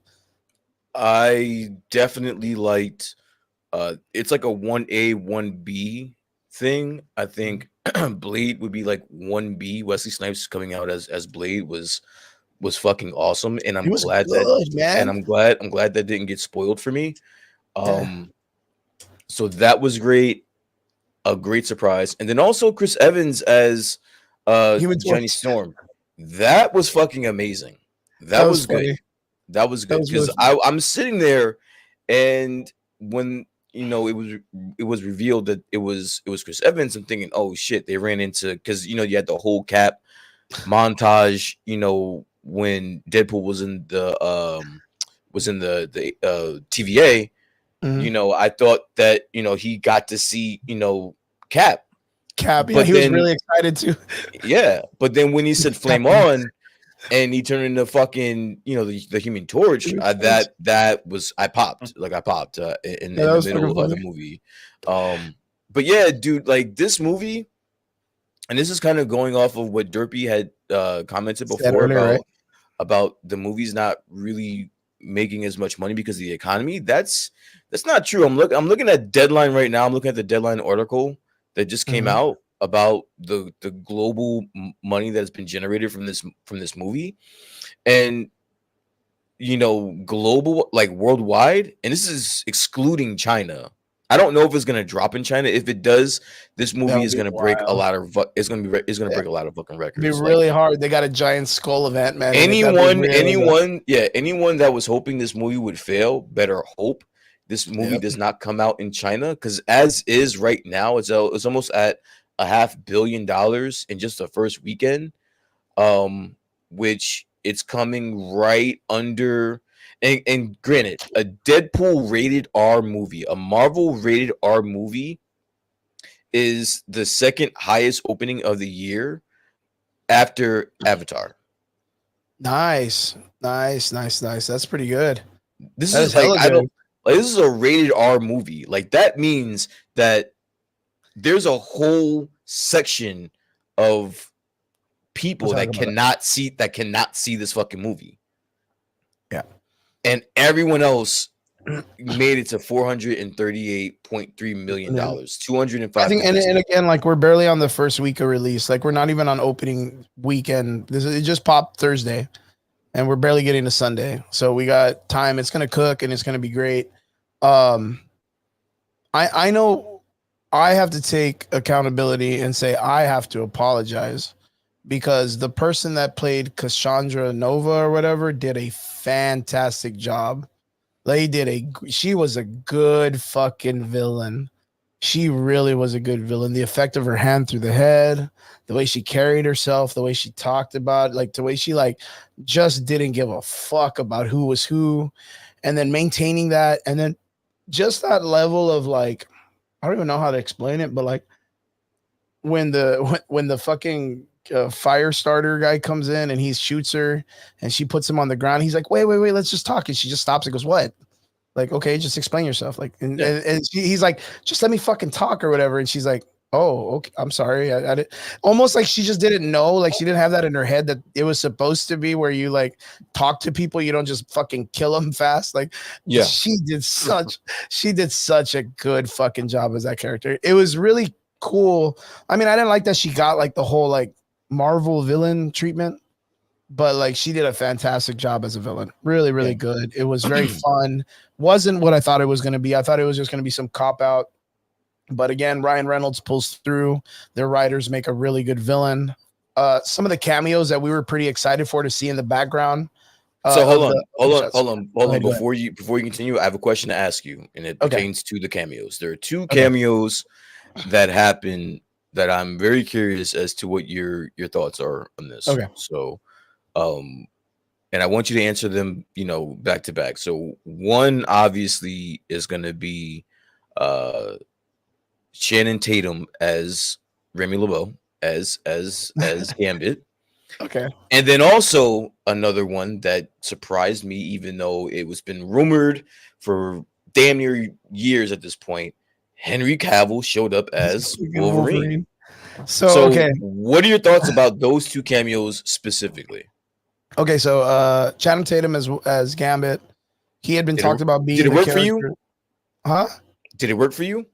Yeah, it was funny. Like, but you know what? He kind of reminded me of Channing Tatum in, like, what is it? 21 Jump Street. Okay. Fucking Channing Tatum in fucking what is it? Party at the End of the World. Like he just plays these weird, obscure characters and then like just overplays who they're supposed to be. Like Remy LeBeau, like with the stupidest Cajun accent that Ryan Reynolds is like, I just can't understand you. Are you speaking English? Is he speaking English? Like, did he read the script? Like, how does this guy do? Like, that was so fucking like that was necessary for that character to make a huge impact. Because if you would have got him as the regular Remy LeBeau, I would have been bored as fuck with him. Did you believe his accent? Did you like it? Fuck no, I thought it was funny as shit. I thought it was just overboard, dude. It was fucking hilarious, man. I was laughing the whole time because Ryan Reynolds or whoever writes for him in his comedy, like he knows he's a good comedian. He delivers lines. And when he ad libs, he's intelligent at making people know exactly what to say and laugh. Because every time Remy LeBeau talked and messed up his words, Ryan Reynolds said exactly what you were thinking. He's right there. Yeah, he was right there. Yeah. He was so sharp to know what the audience was going to think. And he would just call it out like out loud. And you were like, fuck, dude. Oh, I was going to say that. But you know what I mean? Like there were so many times and you probably had it too, where you were like, fuck, dude, I was going to say that, but he beat me to it. You know what I mean? And you were like, it's like that moment I was sitting there watching this and I'm like, does this work for me? And then as soon as I'm thinking that, boom. That's when he says, what are you saying? Like no one understands what you're saying. Like, yeah. So, yeah. And that's what makes that part genius writing to build that character. Because if he would have been normal, it would have only been it would have only worked for me when they fought. Because when they fought and he was doing like gambit moves, it worked for me. When he was swinging the staff and his staff was charged and he was blowing motherfuckers up and the card effect, like that worked for me. That was cool. But him standing around just talking, I would have been like, oh, Gambit's boring, dude. Because he's always like that in the cartoons. He just stands there real bloaty and fucking like just talking like Gambit. But when action comes, you expect to see the flair, the flips, the dodging, the jumping, the flippy shit, for some reason just floating in the air, throwing cards. Though he can't fucking fly in real life, but he's still floating for some reason. Like just shit that doesn't make sense. Like that's what you expect. And we got it. We definitely got it. That whole fight scene at Cassandra Nova's base with Blade, Elektra, X-23, and Gambit. That was fucking amazing. That trio was so good, and I don't know how it worked. Like to see Blade with Elektra with Gambit, there's no fucking way. There was no way. And it was fucking awesome. It was awesome. It was great. Jennifer Garner. What's her face? Jennifer Garner coming back as Elektra. I never realized how amazing she was as that character. You know that? Like when we saw it back in the day, we thought it was stupid. Like we were like, wow, this chick looks dumb. But she did a fantastic fucking job as Elektra again. Like it almost made you realize like, yo, why haven't they ever used this character? Like she could be good in a SHIELD show. Like she could be good standing there with Nick Fury as another character who she is in the comics. You know what I mean? Like as a Shield member, like a Black Widow. She was great, man. Her standing there like in that weird fucking like arms on the side pose, like with her fucking like with her elbows out and her knuckles on her hips, standing like a weird Brody like 80s action hero. It worked. And then to see her doing all the fucking movements she was doing back in the day as Elektra fucking worked. But again, I was blown away by Wesley Snipes because the man is damn near pushing what, like fucking 58, 60 years old. Yeah. And he still looks fucking fantastic, dude. Fucking fantastic. And they did, I don't know if you realized it, but with like his look, it was the old like the Shaft style, like old school Jackie Brown style blade that they used to make in the original comic books, like when he first came out. And I was like, damn, the little kind of like he's got his little fro going on that's a little frailed upwards. He's got his little goatee with a little white on it. I was like, that's a good fucking look for him. That's a good fucking look for him. And then when everything is about it, he came out, fucking pulled the gun out. He was doing it all, bro. He fucking had the boomerang knife. Like, oh man, dude, I didn't. What did you think? What did you think about the comment about when Wesley Snipes said, you know, there's no other blade. There's no other blade but me. What did you think about that? 100 motherfucking percent. 100 motherfucking percent. If you're Mahershala Ali, what do you think after hearing that? Like, what do you say to yourself? You stand up and you fucking clap. Because if it wasn't for Wesley Snipes, you're the next Blade though. What are you talking about? Why do I clap for that? Fuck that. If it was not for Wesley Snipes, we wouldn't have a Deadpool at all. If it wasn't for Wesley Snipes, he was found on that movie as Hannibal King. What an awesome comeback for Ryan Reynolds to be at the fucking very top of the food chain in Marvel and for him to reach back and pull up Wesley Snipes. And it's even more beautiful that they had beef. Like they weren't cool. Yes, at a point. yes. He didn't like him at first. They had to work through it. And they made a joke about it in the fucking movie. Yeah, they did. Yeah, they did. And he fucking pulled back and he pulled Ryan Reynolds. Ryan Reynolds pulled him back up. Great point. And Wesley Snipes for a bit has been like, you know, up and down in the Hollywood scene, made a lot of B movies, made a lot of stuff. Like he's not making anything relevant. No one. And even we talked about this on the show once, that they weren't even considering to bring him as a cameo in the Blade movie. And Ryan Reynolds reached back and fucking picked his ass up. And he gave him the lines, bro. He gave him a line on a Marvel movie that was like, fuck you, I'm the only Blade. Yeah. Knowing that they're going through that shit where they can't even write a script. Like they can't even finish a coherent script. And then not only that, they gave him a fucking fight scene worth of shit. Like they made him look great. If that wasn't the greatest send-off you ever saw for like those three characters, I don't know what is. I don't know what is. I think with the success of this movie, we may see him again. But I don't want to get too hung up on this. I do want to get to the Henry Cavill cameo as well. So what did you think of Henry Cavill as a alternate universe Wolverine? I thought it was fun. I thought it was a great fuck you, man. I literally thought it was a great fuck you to DC. Yeah. And then the line afterwards, the line like, oh, welcome to the MCU. We'll treat you better than the guys down the street. What do you think about? Dude, that was so gorgeous, man. I mean, again, as Wolverine, I don't see it. I don't really like it. I think he did good. He looks fantastic. I'm not gonna lie. It's fucking Henry Cavill with claws and a fucking cool ass like cigar. He could pull off anybody. You could tell me Henry Cavill's gonna be Reed Richards, and I'd be down for it too. Like, you know what I mean? Like, he's just amazing. He's an amazing actor, just like everybody else is.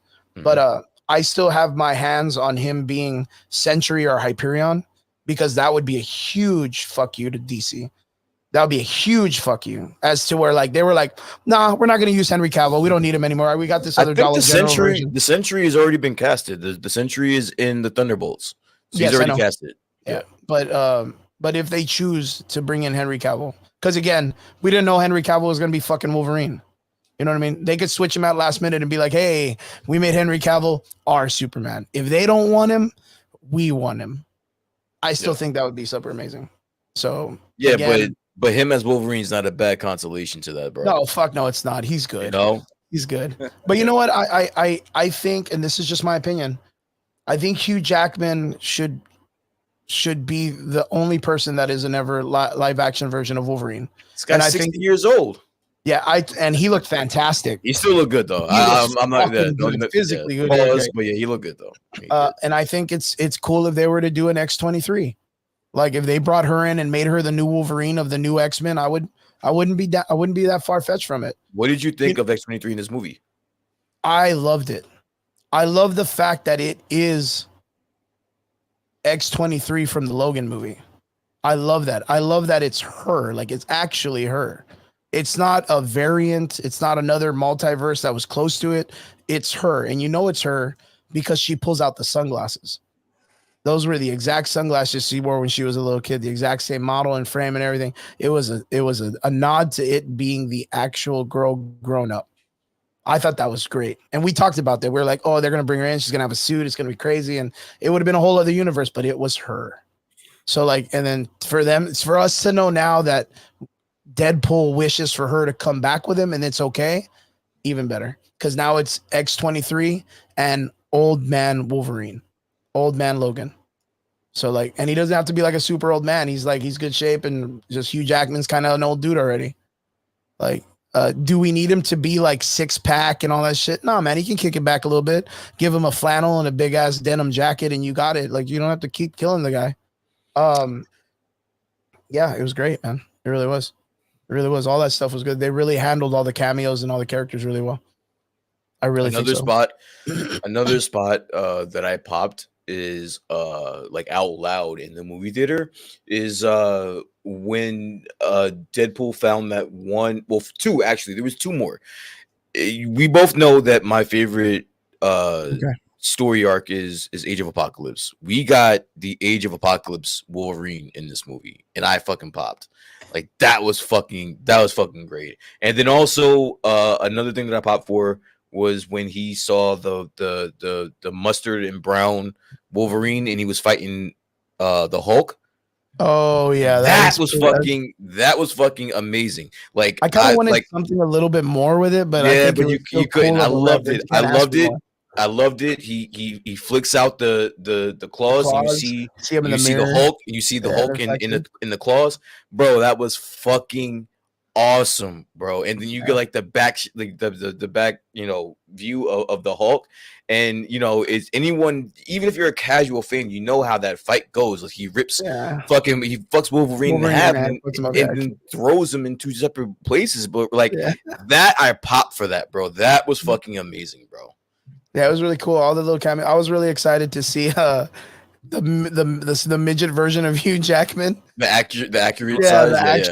That was fucking funny to me, dude. Because I was always like, even me, I was like, well, Wolverine's supposed to be like 5'3", like it's kind of weird, like, but that was such a fucking funny shout out. And then the patch one was cool. We didn't really get much out of the patch one, but then we got the Reavers comic book panel. That was like a really big comic book series back in the day, which was the crucified Wolverine. That was awesome too. That was from a Reavers art comic book where they were like crucifying him because like it was the whole like assassinations of all like the mutants and them like really going after him in a religious zealot thing. And that was really cool. It's just so cool. Like again, this is a great opportunity, a great like callback for like the fans. I really think like as a comic book fan, this is a kind of weird shit we want. Like I'm not gonna lie, like I was all happy about it. Like I was laughing. There were things that just caught me. The weird kind of like what is it, like sex style scene of them fighting in the little car and doing it all night, like fighting each other all night. Wolverine, like that's literally what it was supposed to be. That was my favorite fight scene, and I think that performance right there, that is Hugh Jackman, bro. Hugh Jackman was able to cook in that scene where he was basically telling Deadpool, "You ain't shit," and you're not a serious person, and fuck you, and all that shit. Like he said a whole bunch of shit to him, and then Deadpool just looked at him and said, "All right, I'm gonna fight you now." Yeah. And then they just got into it in the middle of this fucking minivan and just went to town on each other, bro. That shit was fucking awesome, bro. That movie was good. Was this not the best Wolverine you've ever seen on scene? Ooh, yeah, it He is. was. It This was. was it, dude. Like It this was. was 100% the best. Like, if you were gonna imagine what Wolverine was like from comic to anime to film, this was it, dude. Yeah, I Compared to hate to all be a his other shit. person. I hate to be a prisoner of the moment and just say yes because it's the most recent that I've seen. But I think But even if I it really think really is. about it, it's probably the best performance that Hugh Jackman has ever given for I think Wolverine. the best pop moment for me, which probably every fan was the mask, right? Like Yeah, seeing him, yeah. yeah. Like, and you know what? It was never like I always questioned, like, of course, me being that if I was in that moment, knowing what I know the audience will want, I would have wanted a mask from the very beginning of doing a superhero show. And then knowing that you have your like your Mark Ruffalo's or like your certain people that are like, well, I want people to see my face. I don't want to wear a mask. You know, you're gonna have to pay me more if you want me to be in CG all day or whatever. And then you get your dudes that are like, nah, dude, fucking what's his name? The Billy Butcher guy when he played Dredd. Hmm. I don't know if you remember when he played Judge Dredd. Yeah, A yeah, yeah. lot of people, he was 100% like mask on 100%. I don't give a fuck. Like, I know what this character's about and I'm going to pull it. And we appreciate that kind of shit. Yeah. To see Hugh Jackman finally get a helmet and it looked like the one that was like the fake CG one that was going around the internet. Yeah.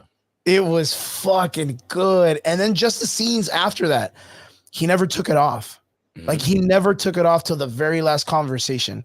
He kept it on the whole fucking time. Like that was really cool. That was really fucking cool.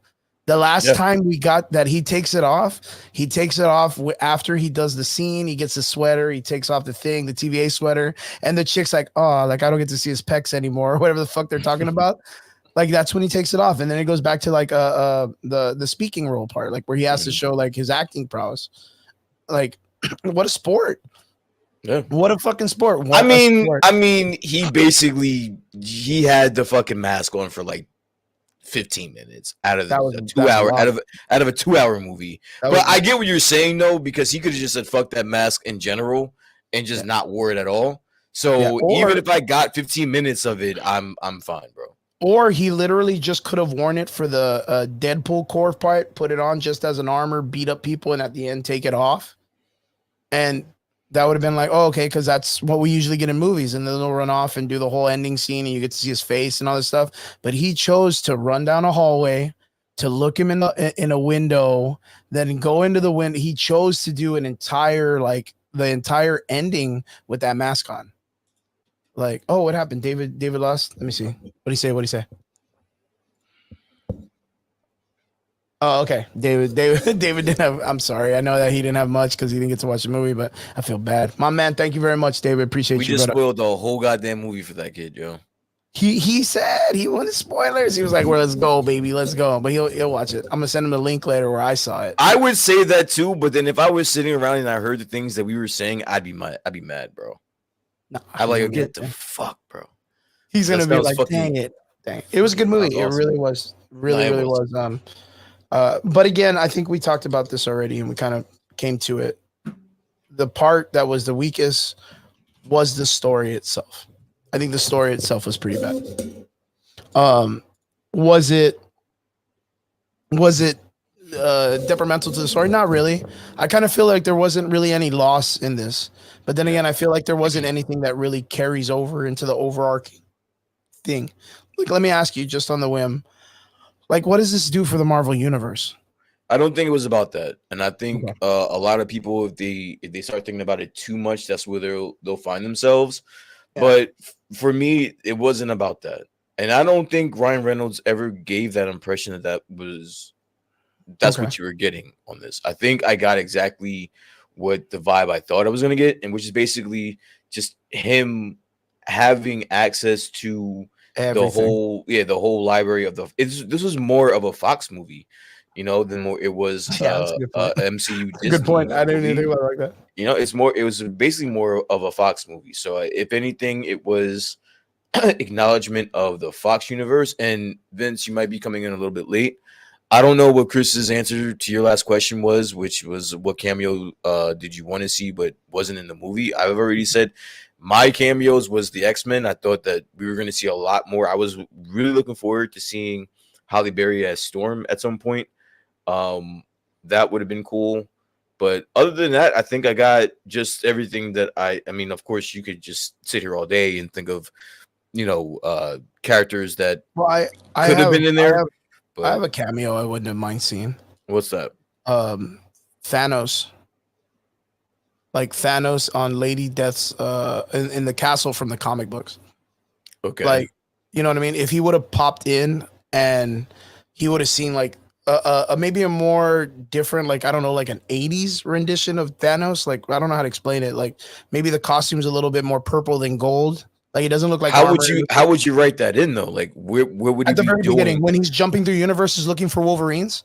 And then he like makes a wrong turn or something. And then like he goes, and the first thing he goes, he's like walks out the hallway, and it's like you see that there's like skulls, like those you know what I mean? You remember the weird island that Thanos made? Yeah. And he like peeks out and he's like, hello, like who's here or whatever.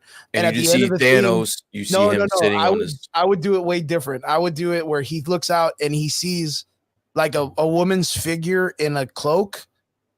What's up, Danny? Good to see you.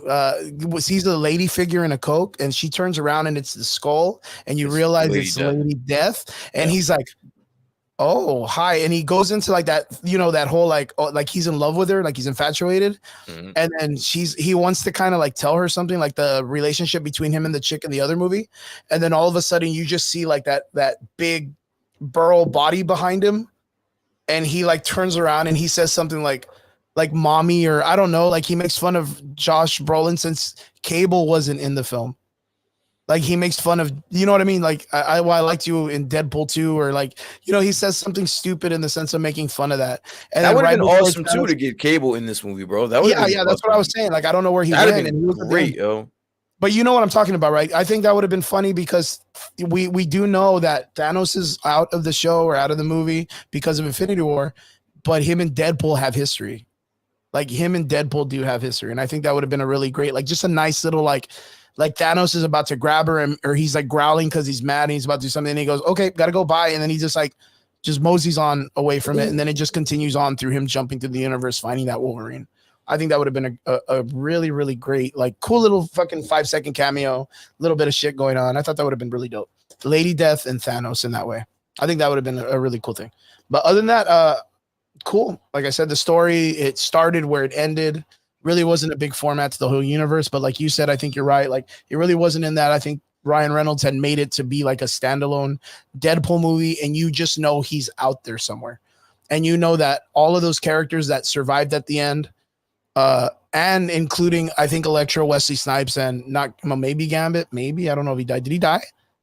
Gambit die? I don't remember. I don't think so. And of course, X-23, you see them all in some way. And then he says, I want you to save some of my friends. And they do. Just to know that they're out there somewhere, they're open to maybe being Secret Wars. Maybe. Ooh, a Thomas Jane Punisher would have been kind of cool. Yeah, that would have been pretty cool. Or a Dolph Lundgren. That would have been funny too. But yeah. Deadpool, super rewatchable. Kind of like a 8.5, 9 out of 10. Really good up there. Had a great time. Fun. The villain was good. The cameos were good. They weren't like cheapened. And yeah, it's just a good summer movie. Great Marvel summer movie. Is it a savior of the Marvel universe? Not in the sense of the story, but in money, they're going to make a good amount of money. And they probably didn't even spend that much. It didn't look like they spent a lot of crazy money on anything like that. So yeah, really fun time. So highly recommended. If you guys get a chance, go check it out. Let us know what you guys think. Brian, what's your rating on this film? I give it a 9. It would probably get a 10 if the story was a little bit better. It's a little bit better. It's a little bit. But I'll give it a solid 9, dude. Like again, I can't wait to watch this movie again. I would, recommend this movie to any Marvel fan, any casual fan, and you'll have a good time. You'll have a really, really great time. Yeah. Fan or not, if you're just a fan of the Deadpool series, it's fantastic. Yeah. You know what? Okay, so I was going to ask you this. I know, last question. I don't want to keep you any longer. Where would you rate this between the three Deadpool movies, though? Oh, this is number 1 for me. Really? Yeah. Okay, for me, I liked Deadpool number 2 more. Got it. And then it would be this one, and then part 1. I think 1 was good. It was a little too raunchy for me in the comedy, but 2, I think, hit it more on the button. But this one, action-wise, was like where I wanted it to be. I don't think there's another Deadpool movie that I felt after watching it that I would watch it again in the movies. This Really? one does. Yeah, Oh, no. shit. Like I like the Deadpool movies, Yeah. but I didn't leave the theater saying, "Oh my god, I gotta see I that need to again." see that again. Yeah, I need to see it again. This Just in one, case you miss one. yeah, this one did that for me, and I guess I have to base it like that's gonna hold a lot of merit with me. So I gotta base it off of that. Like I want to see this movie again, and I want to see it. I want to see it with someone that hasn't seen it yet. Yeah, Like just to get the reaction. I would get enjoyment out of that. Yeah. Okay, so one more before we go. Theory: Thor and Deadpool. What do you think it is? I think that is on Battle World. I think because when it comes to Secret Wars, Thor plays a huge part in it with like with the Thor core, and I think that's just a variation of a Thor that Deadpool, like everything in this movie, I think is going to come back at some point in Secret Wars. So I think it's a situation where Thor, again, who's going to play a major part in Secret Wars, is going to run into either this Deadpool or a different Deadpool. I absolutely agree, and I think it's based on the fact that he's going to substitute Loki in Thor: the Dark World Part 2, and that's the scene where he's acting like he's dying. Got it. Yeah, and I really think that that's the exact same scene. Since I think it would be a really funny callback to them doing that scene, because that movie was like the worst Thor movie ever done. So for them to reference that in some way with Deadpool to make fun of it with him and Thor, I think that would be fantastic. Because that whole scene with Thor, Loki dying in his arms and all that shit was the greatest scene that Loki ever did in that movie. Like it was so good, but to see Ryan Reynolds do it would be like a million times funnier. And then just like Michael Betancourt, what's up, my man, says, if we can get an unworthy Thor in Deadpool scene, would be pretty dope.